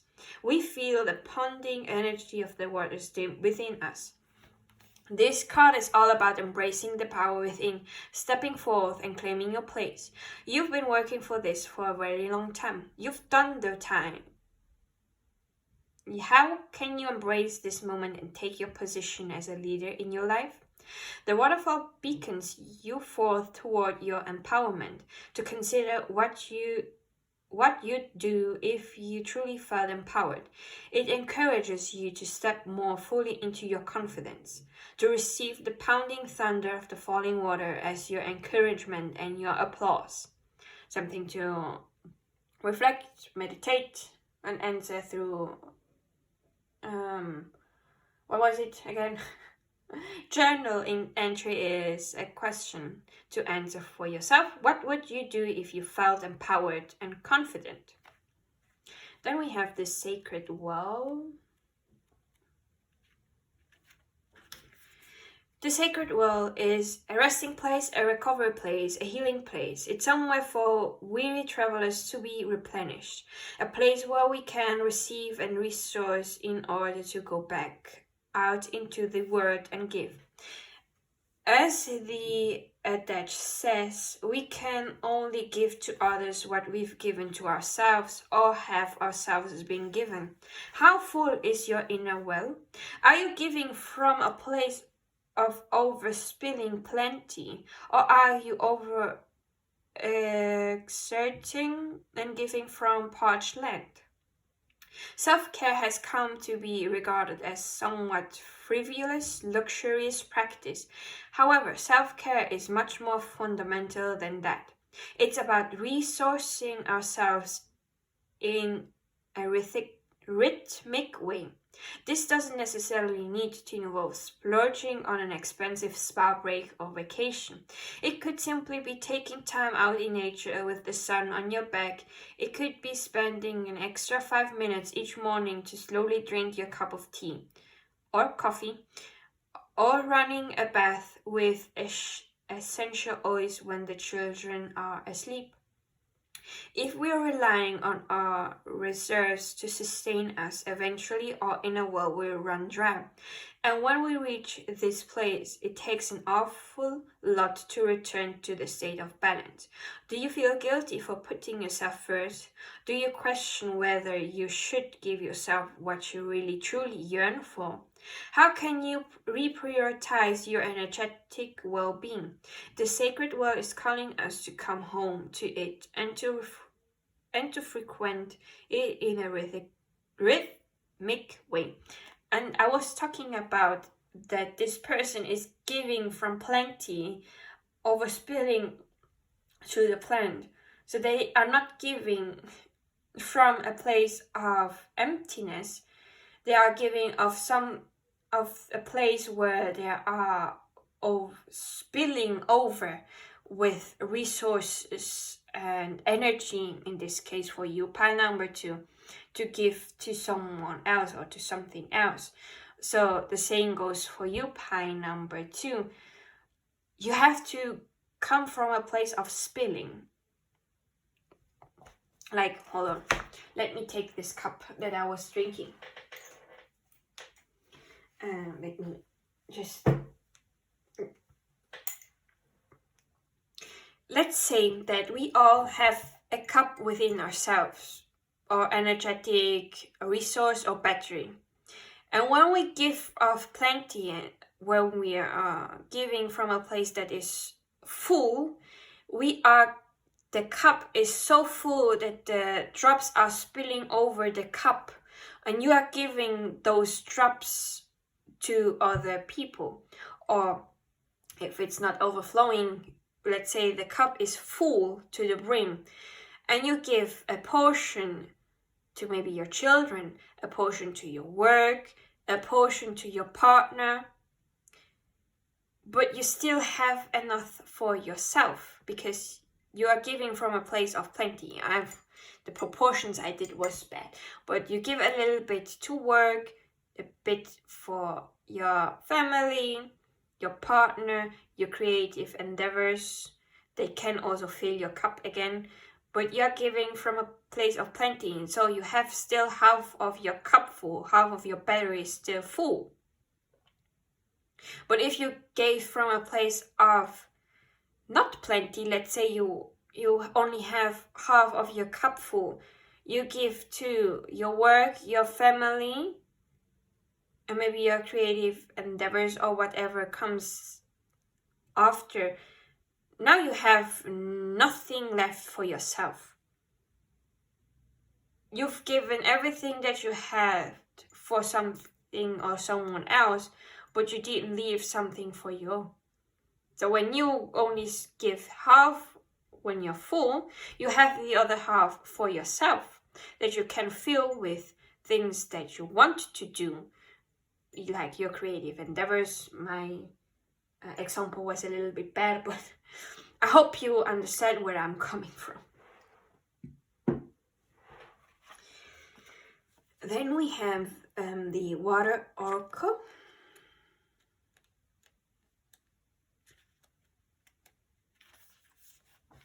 Water has long been associated with the feminine mystical arts, with seers, oracles, and psychics using it to receive visions of the present and future. Scrying is a mystical practice that's been used since ancient times all over the world. It's the art of gazing into something with a reflective surface, including water, to detect messages or visions. The earliest documentation of scrying reaches back to ancient Babylonia. It's believed that the scryer would add oil or flour to a bowl of water and then read the resulting mixture to receive helpful visions.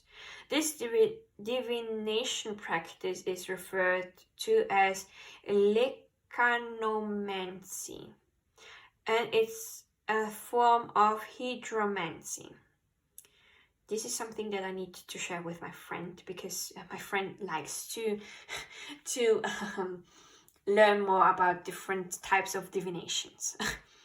When the water oracle appears before you, it's a sign that something is destined, written in the stars.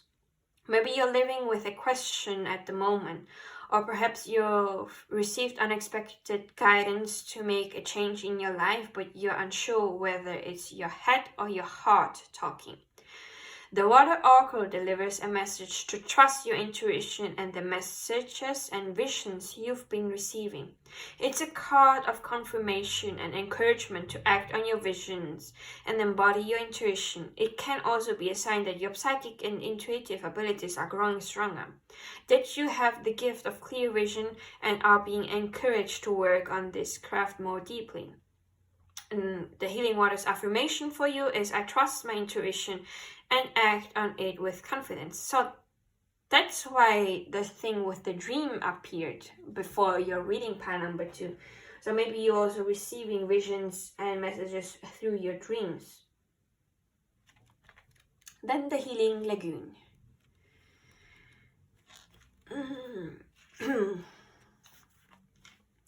The healing waters are here to hold you, to heal you, to revive you. It's not only safe for you to slow down, sometimes it's necessary to take care of your physical, emotional, and mental well-being, to replenish yourself with whatever it is that you're yearning for most, to slow down and rest. The Healing Lagoon is a place of nourishment, recovery, and rest. Panama, you got the second time that you need to rest with the Oracle cards. Once with the, the Virtual Void, now with the Healing Lagoon. So time to rest, pile number 2, replenish yourself. So the waters are urging you to slow down to a sustainable place, and wherever possible to give these things to yourself preemptively, not only when you burn out. This is a card of self-care, pleasure, and tender nourishment. How can you ease into resting, replenishing, regenerating, receiving? The healing waters of the Healing Lagoon are waiting to receive you, to replenish you, to hold you, to regenerate you. They're waiting to attune you back to your most natural and alive state. So book that vacation or that morning off. Reduce your working hours so that when you show up, you can show up fully. The patriarchal expectation of grow, push, isn't sustainable. Your body is your most precious asset. To take care of it and regularly make time to regenerate and precious asset. So take care of it and regularly make time to regenerate and rest. For you to answer for yourself are the questions: how can you make more time in your life to regenerate and rest? How can you practically prioritize your well-being today? And I'm going to take the cup again. So when you give from a place of not full, and you give the part to your work, family, and other tasks, for yourself, your cup is empty, and to fill that cup up again will take a lot of time. But if you give from a place of full when you are regenerated, when you rested, when you are nourished, and you give those pieces back and you have half of the cup full. The other half is going to fill faster than when you are filling from an empty place. So this is basically a visualization of what the card was talking about. To not burn yourself out because it takes more time for you to fill up again.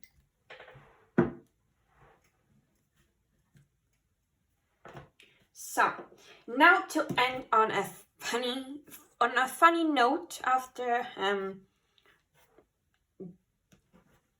getting the messages from the universe that needed to be said, we are going to get some fun affirmations to end on a fun note, positive note, to not leave the reading on a meh. To have a little bit of the fun. So, dear universe, which affirmations are there for pile number 2? Which affirmations do you want to share with pile number 2? Dear universe. Gentleness. I speak with gentleness and I listen with gentleness. I align with the gentlest part of myself and I take joy in being receptive, open and unafraid. I'm like a baby deer who's best friends with a baby elephant. The baby elephant wraps its little trunk around my shoulders and we lie down gently on the grass, daydreaming and talking about what sorts of humans the clouds look like. What other affirmations do you want to share with pile number 2? Generosity. I give generously to those around me, no matter how much or how little I have. I know there is more than enough to go around, and that the key is to allow it to keep going around without stopping. If I stop the flow, I'm like the one person at the stadium who doesn't do the wave, but give of a place of plenty. When you are well rested and you have enough for you to keep to yourself as well. Don't give from half cup, give from a full cup, okay? So that you don't burn out. What other affirmation do you want to share, dear universe? Which other affirmation do you want to share with pile number 2? Yeah. Thanks a lot. Then we have, the same one as pile number 1. Get centered. When it gets to be too much, whatever it is, I close my eyes and return to my center. In my center, I have the wisdom and tranquility of an owl. Here, your favorite animal, holding a magical item, a magical candle floating through space on a piece of furniture, a couch. And you can fill in the gaps with something for yourself, with your favorite animal, with a magical item that you have maybe around you, and a piece of furniture that you like. So you can personalize this affirmation to yourself and make it fun for you. Then you have clarity. Stopping to listen to my inner self, I can easily separate my intuition from my mental chatter. The clarity of my intuition is a sweet, simple fruit that tastes familiar. And the mental chatter is a confusing, bitter rind that I shall peel off and chuck into the garbage. Or compost heap if your mental chatter happens to be organic. Oopsala. Then you have engagement. Today I make the conscious choice to engage with the world in an active way. I take a new route and talk to strangers. I will smell flowers and pet dogs, and maybe walk around barefoot for a while if I'm not inside a 7-Eleven. At the very least, I'll have a day that's slightly more interesting than average, and at the most, I'll have a startling epiphany or make a friend who will change my life forever. No pressure. And at the back of the deck, you have options.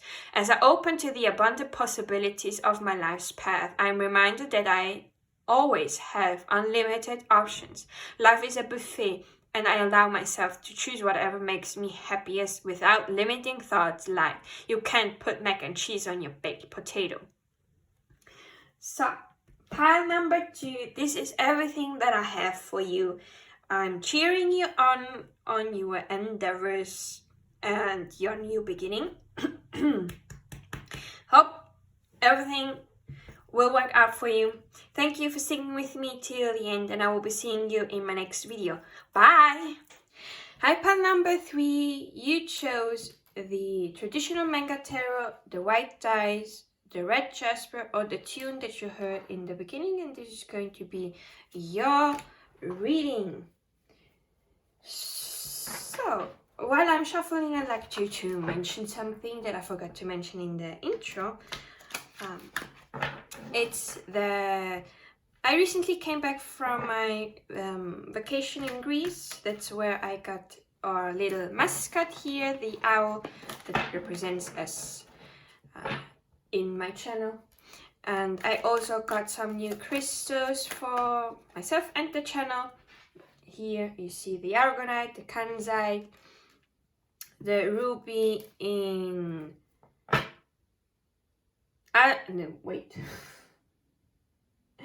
the ruby in kyanite and the azurite in malachite, or vice versa, I don't know. But so I've got some things for us, and I also am going to be uploading some pictures of my vacation on the community tab of YouTube if you want to see it. More pictures are on my Instagram account if you are interested in. On my Instagram you see behind the scene pictures, as well as some pick cards that I do, and collective messages with oracle cards. And yeah, I also mention always in my story when a video comes out, and I also share some motivational messages that I come across while I'm scrolling Instagram. Most of the time those messages are things that I needed to hear as well.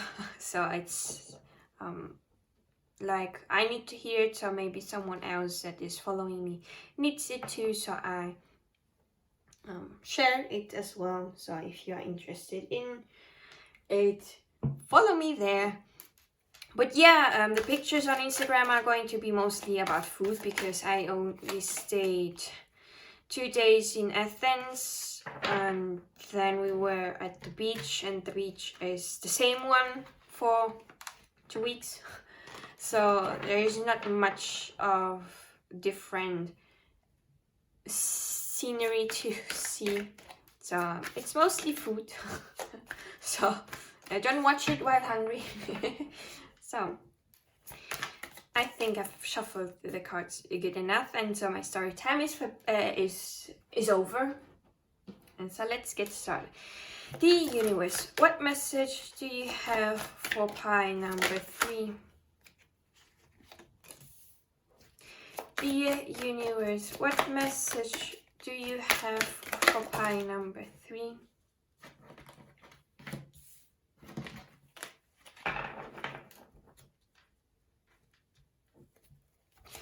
The universe, what message?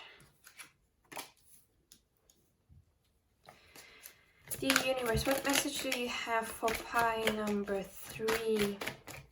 What do you want to tell pile number 3? The universe, what message do you have?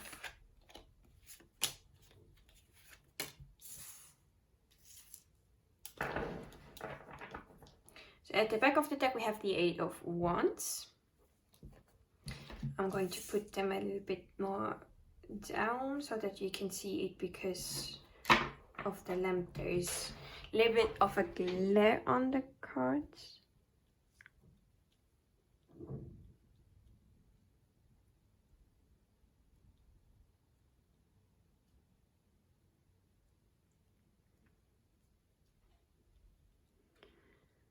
So, at the heart, at the center, we have the Nine of Wands. The Nine of Wands is a card that talks about perseverance. It's about the last bit till the end, because the Ten of Wands is the end of the suit. It goes from Ace to 10, and then the court cards. And the 10 is like the finishing of the journey. And the Nine of Wands is this last leg. This person here, you can see they have a bandaged leg. They have a band-aid here on their forehead. So they were injured. They got some pain from their journey till now, but they are still standing and they are still persevering, because the end will become. So for me, this is like the universe telling you that keep on going, even if you were hurt and you don't want to keep on going. There is success and victory at the end with the Six of Wands here. So keep on persevering. You need to be more persevering and have patience to continue moving on, because the Six of Wands is right here at the end. And the Six of Wands means victory, success, acknowledgement. This person here is on the horse, and they are being acknowledged by the people that are walking with them and are there with them. So would we have to say that maybe you've got hurt because someone has been deceiving you and lying to you? The Seven of Swords talks about deception. This person is sneaky and stole the swords and only left, I'm going to assume that those two swords that are there are not really usable. So you may have been lied towards or been decepted by something. It could also be that you have been lying towards yourself. This happens, I don't know. Your situation, I'm just getting all the possibilities out there so that it can reach a larger group. And in some cases, the Seven of Swords can also be someone, the seeker, in this case you, watching, being someone that is deceiving someone else. But I feel more that it's either you lying to yourself or someone that lied to you, and this made you feel hurt. But here comes the but. Judgment is all about hearing the inner calling, because this angel is blowing at the trumpet, calling everyone that, well, in the normal Rider-Waite-Smith deck, there are people, naked people, getting up from their coffins, and the symbolism of nakedness is showing one true self without any mask or without any things. One true self. So awakening to your true self.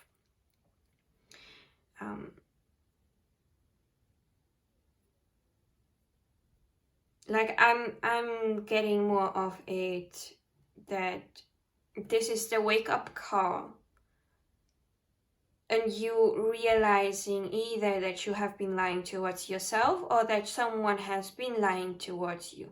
And this can leave a wound, because lying to yourself hurts yourself, and someone lying to you hurts you as well.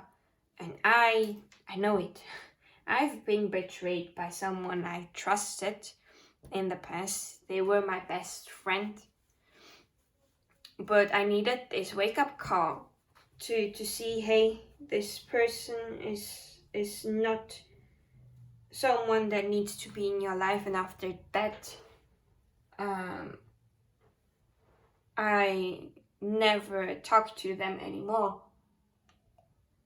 And I found friends that really support me and are truthful to me, because my guides are really specific. When someone is talking about myself, they are showing me that in a dream. And someone that I thought was my best friend appeared in one of those dreams, and they basically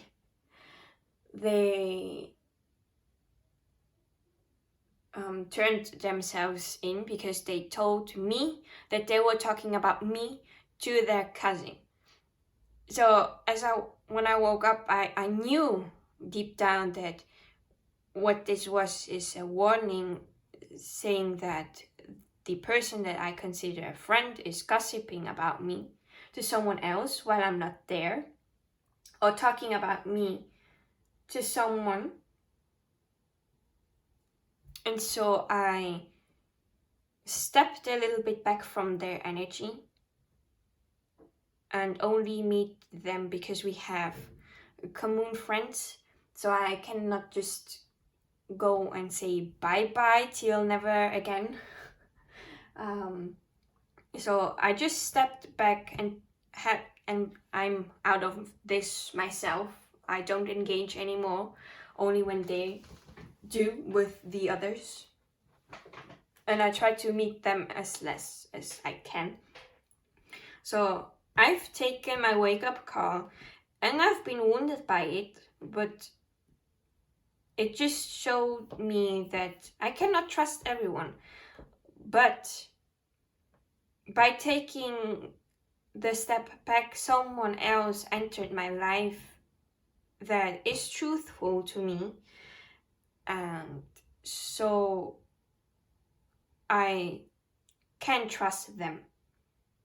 So someone that I could not trust, I stepped back and pulled myself away, but the universe led me to someone that I could trust. So the same thing will happen to you, pile number 3. If you take yourself out of this, if this is concerning someone else that has been lying towards yourself, you can have the vision and the knowing that you will be victorious, because the people that will be celebrating you for who you are going to be there. It's just going to take a little bit of time. Maybe for some of you a little bit faster, because the 8 of Wands is the energy really picking up and being a little bit fast-paced. So if you are lying towards yourself, stop this, because you are only hurting yourself. And maybe this reading is the wake-up call that you need. But keep on going. You will find the truth when the time is right, by your guides, by the universe even.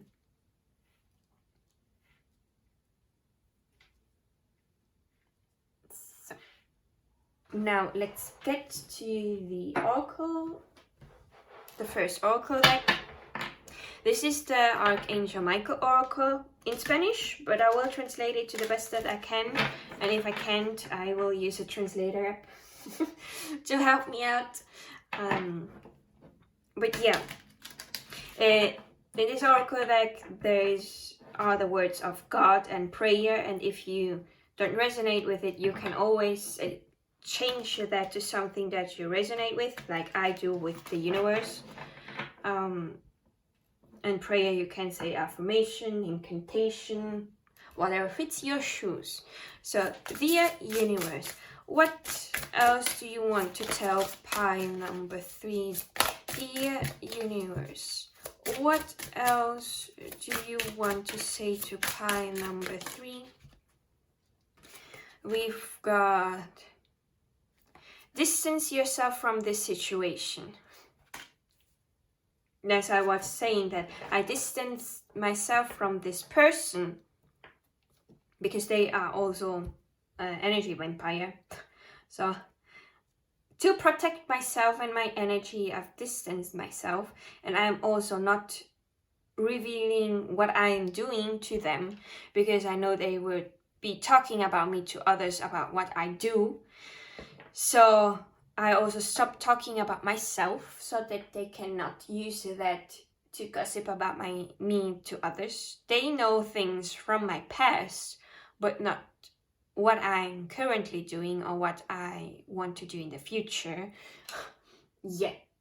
But yeah, distance yourself from this situation, and if you cannot do that, you can use the prayer.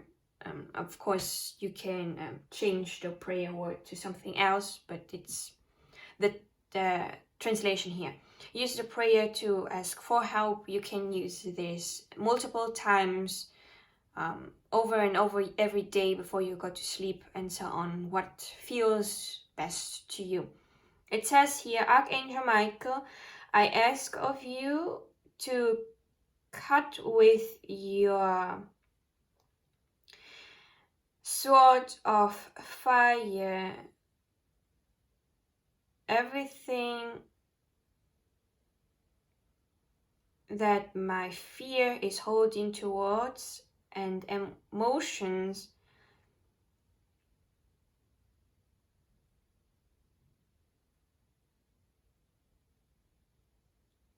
so that I can be certain that peace is in me and so also in this situation. So basically asking to cut off any fears and emotions that are preventing you from finding inner peace and a solution to the situation. Sometimes the solution you will see after you've distanced yourself from it. Is there anything else, the universe, that you want to tell pile number 3? No. Okay. Then we have here, explore your options. Another group got this card yesterday as well. I'm filming your group fresh on another day. So explore your options. You have more than one options available to you. If this is about the situation, about someone lying to you, you have more friends than just this person. And knowing, because it happened to me, that if you distance yourself from this lying friend, you will find a friend that you can trust and confide in. If you, of course, put in the part of manifesting this person and be discerning and see first for yourself how this person is before you confide in them. So here it says, thank you, dear God, the universe, for your love and wisdom that help me see, understand, and value every of my options. Help me, I ask of you, to choose the best option for my health, my happiness, and my divine purpose, my purpose of life. So since we had here choosing, the Two of Wands is also about choosing an option. So you can choose to distance yourself from the situation or stay in there and be constantly hurt. That I don't wish for you, so do what you feel is going to be the best for yourself, because only you know what is the best for your life, because you are living it, not someone on YouTube can decide for you what is best. I can encourage you to walk the path of success and happiness, but at the end of the day, you are the one that decides what to do. And as a reason why I call you our owl and myself as well is because we have the wisdom within ourselves to see what is best for us and what not. It's just a matter of tapping into that wisdom, because everyone can. But not everyone has the courage to face also the fears that come with it, because you can only change your life when you have courage and step forward into the unknown. And the universe is always going to have the back of those people that step into the unknown. So like myself, I feared of doing this YouTube channel, but I started it because it was a calling from my soul that wanted to do it. So now I'm doing it, and I'm seeing why it wanted to do, because always when I leave, when I'm finished filming, I feel energized. It is something that my soul deeply loves to do. So I'll keep on going. Even if the things are not as I've envisioned first. But after hard work, the success will surely come. So, dear universe, what else do you want to say to pile number 3?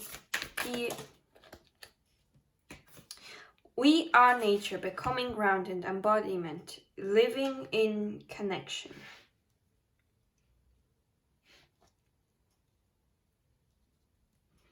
I'm being called to read that one out of the guidebook. Is there any other messages that you want to convey to the universe? To pile number 3, universe. The universe, is there anything else that you want to see?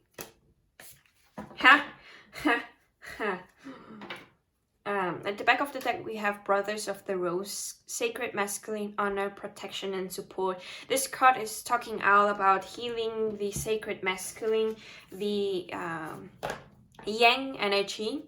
We all have yin and yang energy in us. It does have nothing to do with gender or sex. And currently we are living in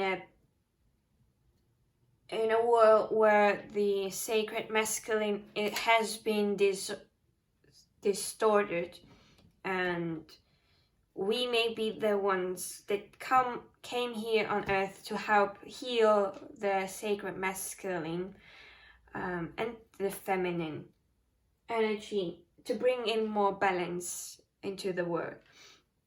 And the sacred masculine protects the sacred feminine and supports them. They don't look at the sacred feminine as an object or someone that cannot do anything.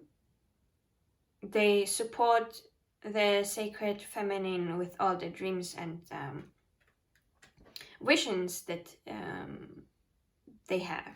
And because we have this energy in ourselves too, we have a part of us that wants to protect and support us with taking action. And also the sacred masculine is the healed sacred masculine is something soft. They are not brute or harsh. They are soft as well. Just so to say, in a little bit distorted way. Then we also have the reunion, soul recognition, collaboration, partnership, and friendship. Here you got it as well, that you will find your tribe, the ones that will support you, the ones that will tell you the truth and not deceive you or be envious of you as well. You may be going to work together with those people that your soul recognizes from past lives, that you just know that you knew them somewhere before. It could be a business partnership, it could be a friendship, it could also be a romantic partnership. The options are open. So then we have healing the motherline, healing ancestral work, motherline, growing up. So you may also be on the journey of healing the motherline, healing wounds that your mother got, your grandmother, and so on and so forth.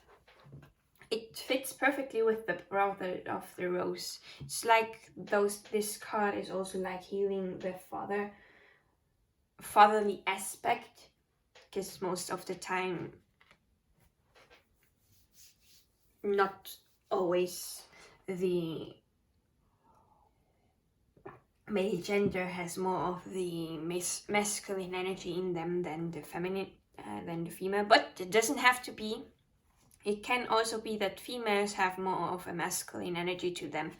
As I said, we have both in us. Then we have the sacred union, beloved within inner and outer relationships. This one I'm going to read also from the guidebook, because it's a card that I never got myself in a reading. Whispers of the Mother Earth. Creativity, ideas, inspiration, artists, rather, and channel. This card here, Whispers of Mother Earth, is talking about that we are living on Earth, a place of creativity and creation. We are here to create things that we want to create.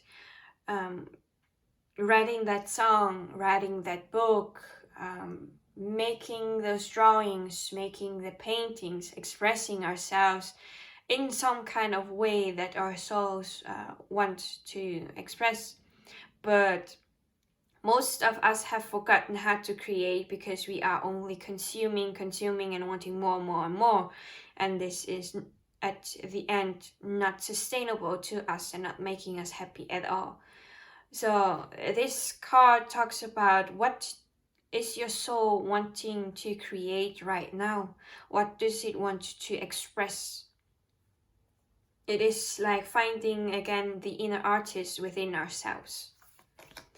Then we have the Thorn, protection, boundaries, clear communication. This one I'm going to read out of guidebook. And then we have Sophia, divine plan, wisdom, intelligence within, destiny. Sophia is a Greek name, and it means wisdom. So, welcome! You have wisdom within yourself. Intelligence within means that you have the connection to the universe, to the intelligence, to the greater knowing of everything, to the possibilities of everything, because the universe knows everything and has a lot of wisdom. And so we have also this wisdom within us, because we are part of the universe.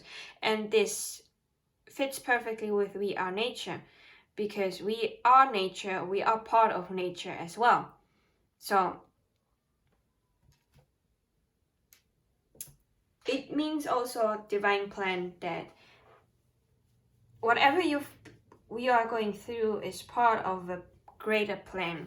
It's the destiny, and here to teach you something. So I'm going to read We Are Nature, healing the motherline. We Are Nature, the Sacred Union, the Thorn, and Sophia. So now I got it. We are nature. We've built a word on top of the word. If you look up the word nature in a dictionary, you see a reference to plants, animals, and landscapes, as opposed to humans. We speak of getting into nature or getting grounded as something we need to do. We've forgotten that we don't exist in nature, we are nature.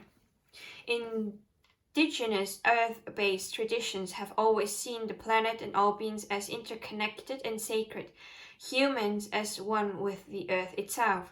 The earth and Mother Rose. Mother Rose is the intelligence that Rebecca Campbell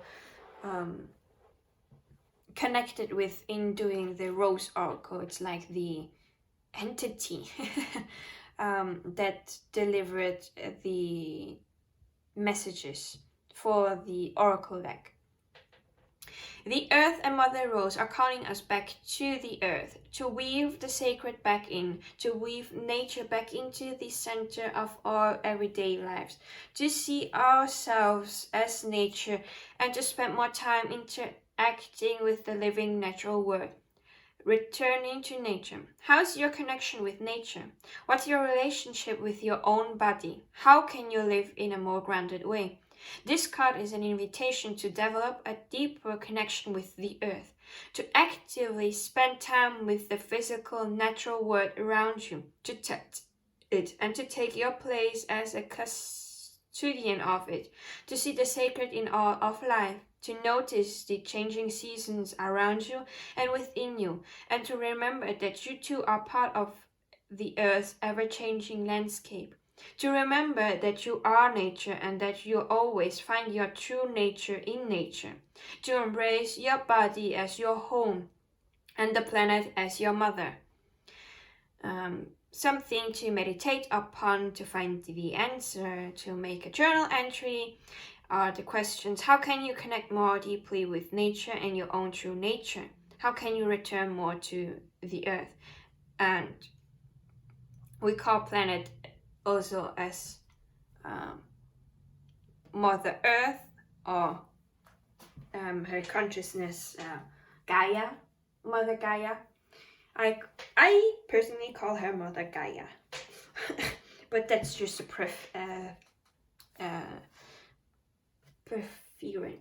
preference of myself. So the sacred union.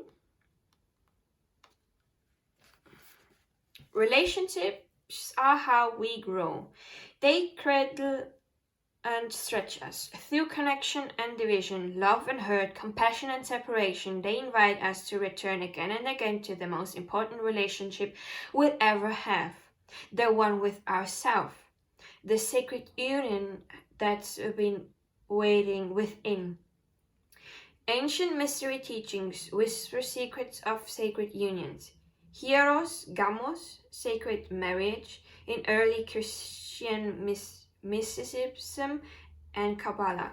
Sexual alchemy in ancient Egyptian teachings and Yap, Yum, father-mother in Tibetan Buddhism.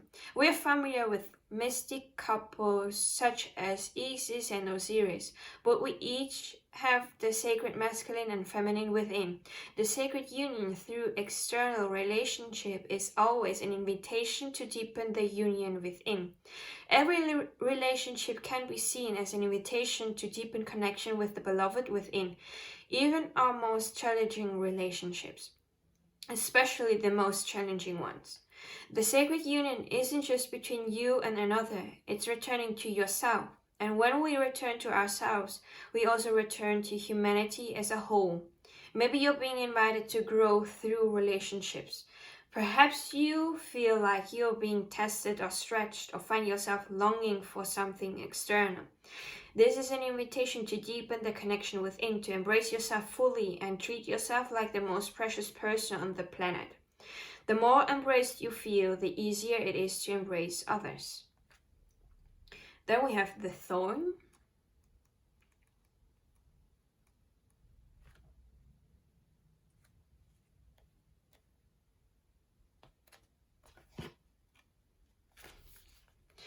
The rose is the queen of all flowers. Her soft and often fragrant bloom takes our breath away from near and far. A bridge between heaven and earth. She has the capacity to act as a portal to our true selves and call our soul more fully into our body. She leaves us in awe, allowing us to experience heaven on earth for a very precious moment. But the rose is not all gentle and soft. In fact, most roses are armored with spiky thorns and prickles of various shapes and sizes. These sharp protectors act like knights, defending their queen, clearly setting the necessary boundary and conditions for her to do what she was born to do.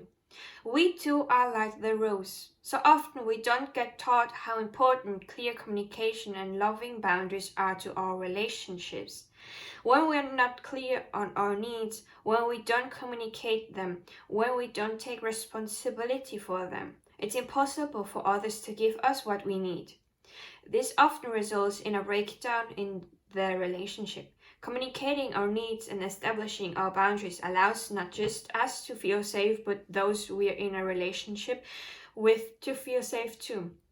This card delivers the message of the importance of clear communication, boundaries, and taking responsibility for our needs. To be clear with others, we must first be clear with ourselves, and then communicate this to our loved ones and the world. So something for you to reflect upon is, what loving boundaries are you being called to establish? How are you being called to communicate clearly to those you're in a relationship with? Let me take a sip of water so that I can read Sophia. And after that, I'm going to read the Brothers of the Rose as well. I got the message that I should read it out as well from the guidebook.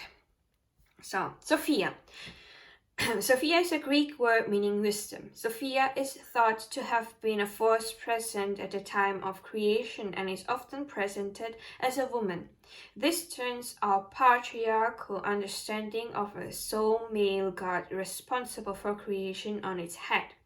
In the Bible's book of Proverbs, Sophia says, "I was present at the beginning of the creation, participating at the side of the Lord in the work of creation." Many scholars and art historians believe that the female figure beside God is in Michelangelo's Sistine Chapel ceiling is a representation of Sophia. The philosopher Rudolf Steiner believed that the ancient Egyptian mother goddess Isis was an incarnation of her. The galaxy overlapping the spiral of the rose on this card is a mystical representation of Sophia as a holder of the divine plan. The intelligence that tells the rose when to open and the planet how to spin also exists within you. This card brings with it a message to trust the intelligence that brought you here. Have faith that the blueprint of your destiny is already known. What secret dreams do you have? What are you being called to say yes to? To create? Sophia embraces the cosmos. She holds the blueprint of creation. No person or thing is left out. Call upon her to guide you. Rest in the intelligence that exists within yourselves. Trust that you know what to do. Trust the blueprint within. Allow the seeds of your destiny to guide you.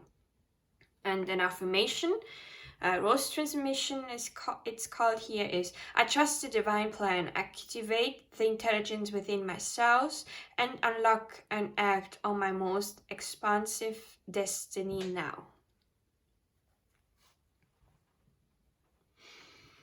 Then Brothers of the Rose. This is a card of the sacred masculine. Like the feminine, the sacred masculine exists within each one of us. And together we are all being called to balance both energies within us, the sun and the moon, solar and lunar. Perhaps this is what it means to birth a new world. The sacred, mature masculine is something so needed in our world. It's the part of us that lives in deep honor and reverence of the feminine. It recognizes the goddess within all of life, including the earth, and is committed to protecting and living in devotion to the feminine.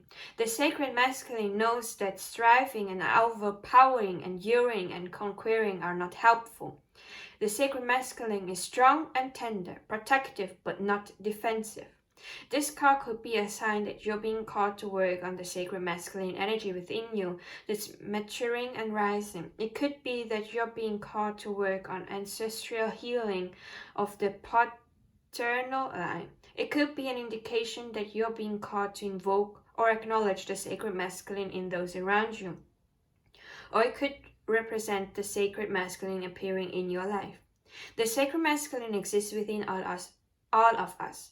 They are encircling you so that you can do your sacred work, so that you can be part of the return of the goddess on this earth. The rose is their emblem, and they wear it proudly on their hearts. So something to reflect upon is, how are you being called to work with the sacred masculine? So you've got both. Healing the paternal side and the mother side. So healing both the feminine energy and the masculine energy within yourself. That's not an easy feat. I confess. It's hard. But you are strong. You can do this. Let's just call this an inner knowing. So to end this reading, we are going to get some fun affirmations just to lighten a little bit up the mood, because it has been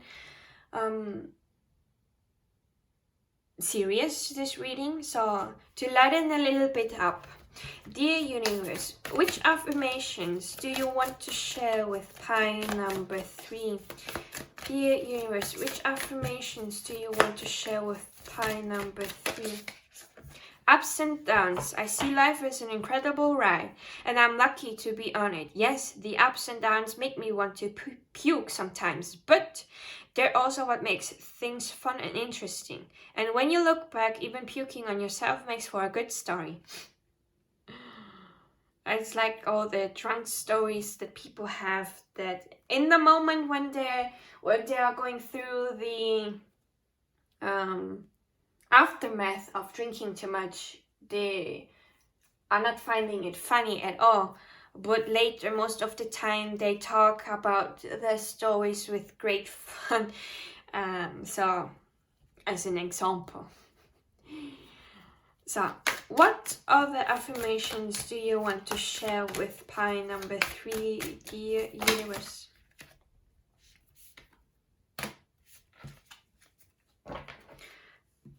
So, at the back of the center, at the back of the deck is get centered.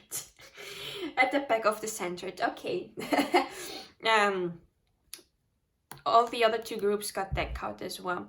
So when it gets to be too much, whatever it is, I close my eyes and return to my center. In my center, I have the wisdom and the tranquility of a owl, your favorite animal, holding a magical item, a magical cup, floating through space on a table, a piece of furniture. So you can fill in the blanks with something that you want to make your own personal affirmation for fun.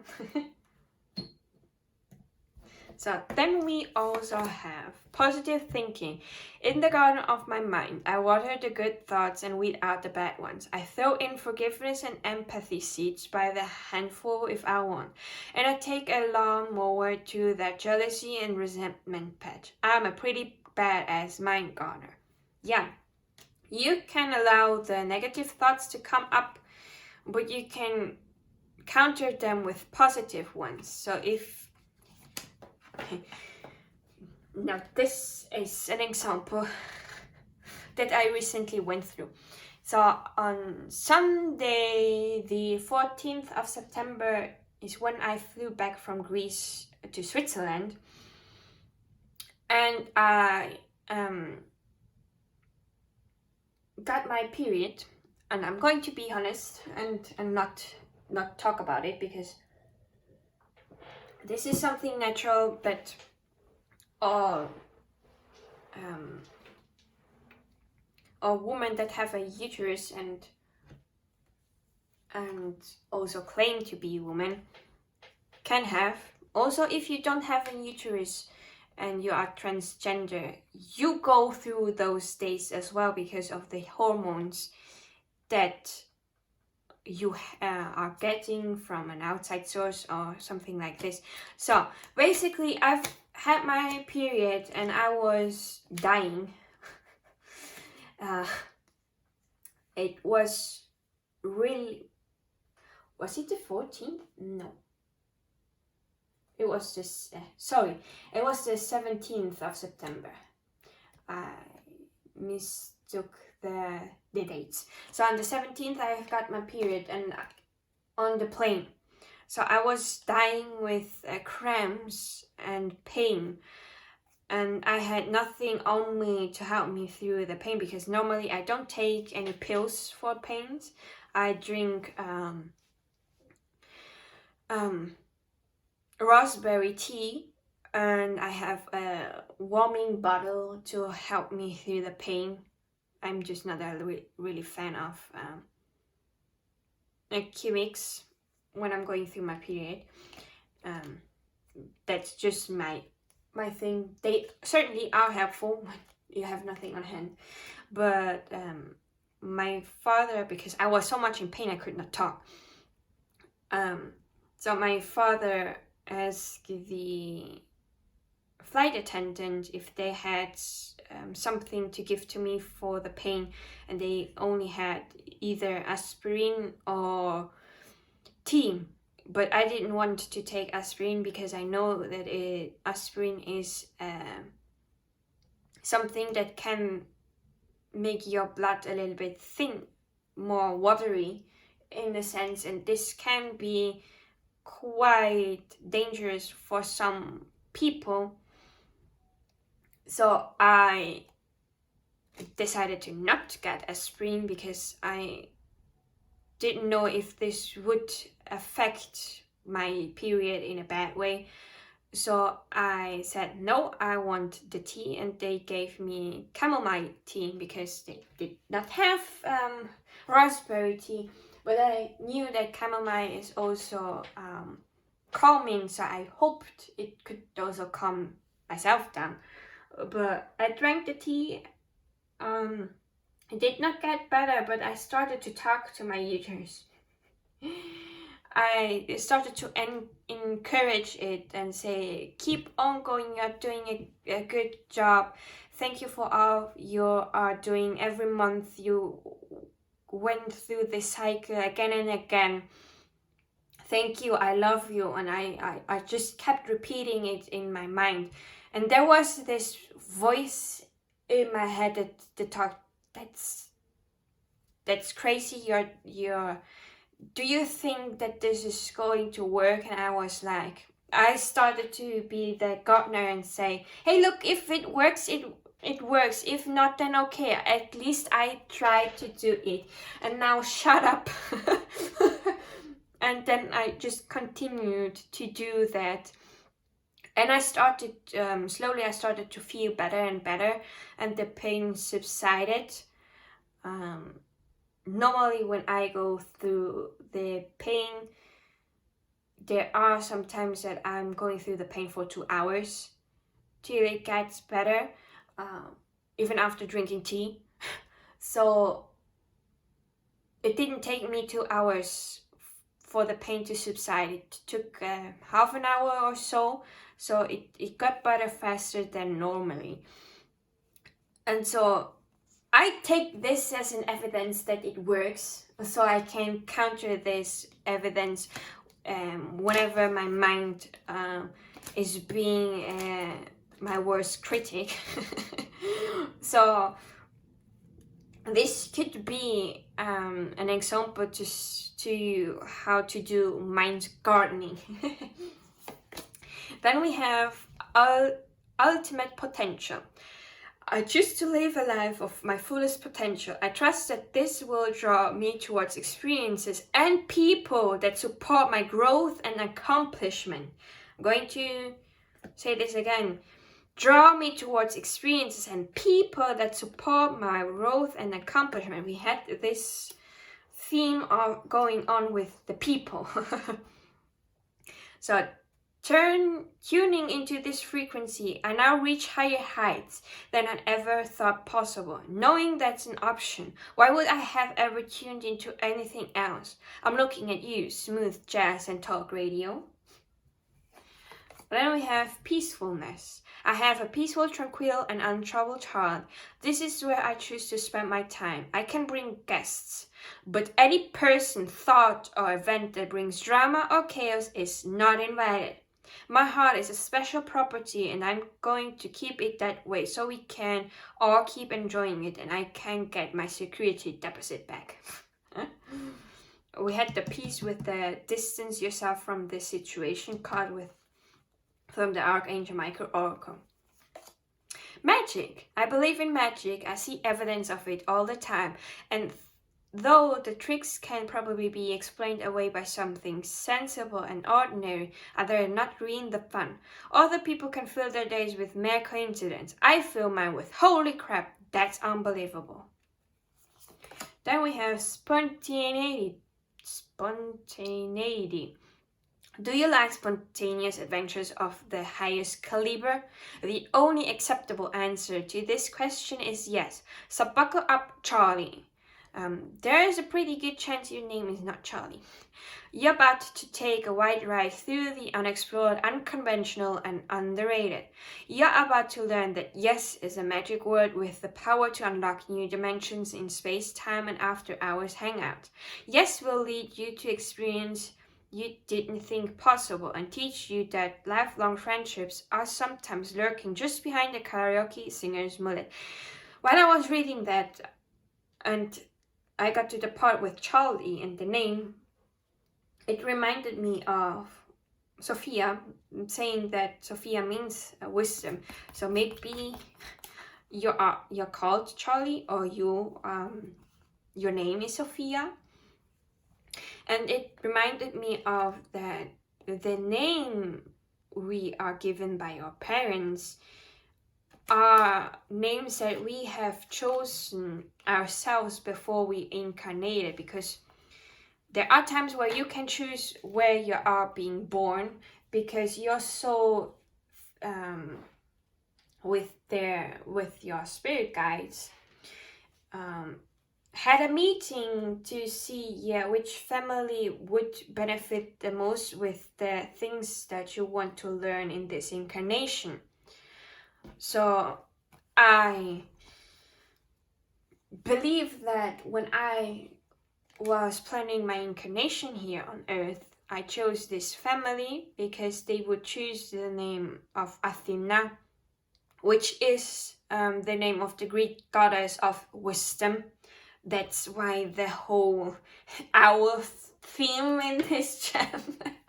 And as well because I want to show you that you have wisdom within yourself as well, even if you're not called Sophia or Athena. So maybe if this is something, and sometimes we chose our names because they are also part of our divine plan. So me having the name of the Greek goddess of wisdom is maybe me being here to share my wisdom of past lives, of what I've learned through this incarnation and maybe past ones, to help humanity grow and expand as well. So maybe your name has also a meaning, and this can help you with finding what your purpose is. Because there was somewhere, I don't know where, that told about that or said that the names that we have could be the purpose of our life and why we came here, or something along those lines. I hope you understood me. Then we have ideal partnership. We have the partnership here with the reunion. I'm a rare and precious find, and my brilliance will be reflected back to me when I'm paired with a true match. My ideal partnership and working relationships are easy and free-flowing. I deserve greatness because I am greatness. And to paraphrase Rumi, what I'm looking for is also looking for me. In fact, he or she might be paraphrasing Rumi right now. Then we have power. I am strong, I am grounded, I am powerful. Yes, you are.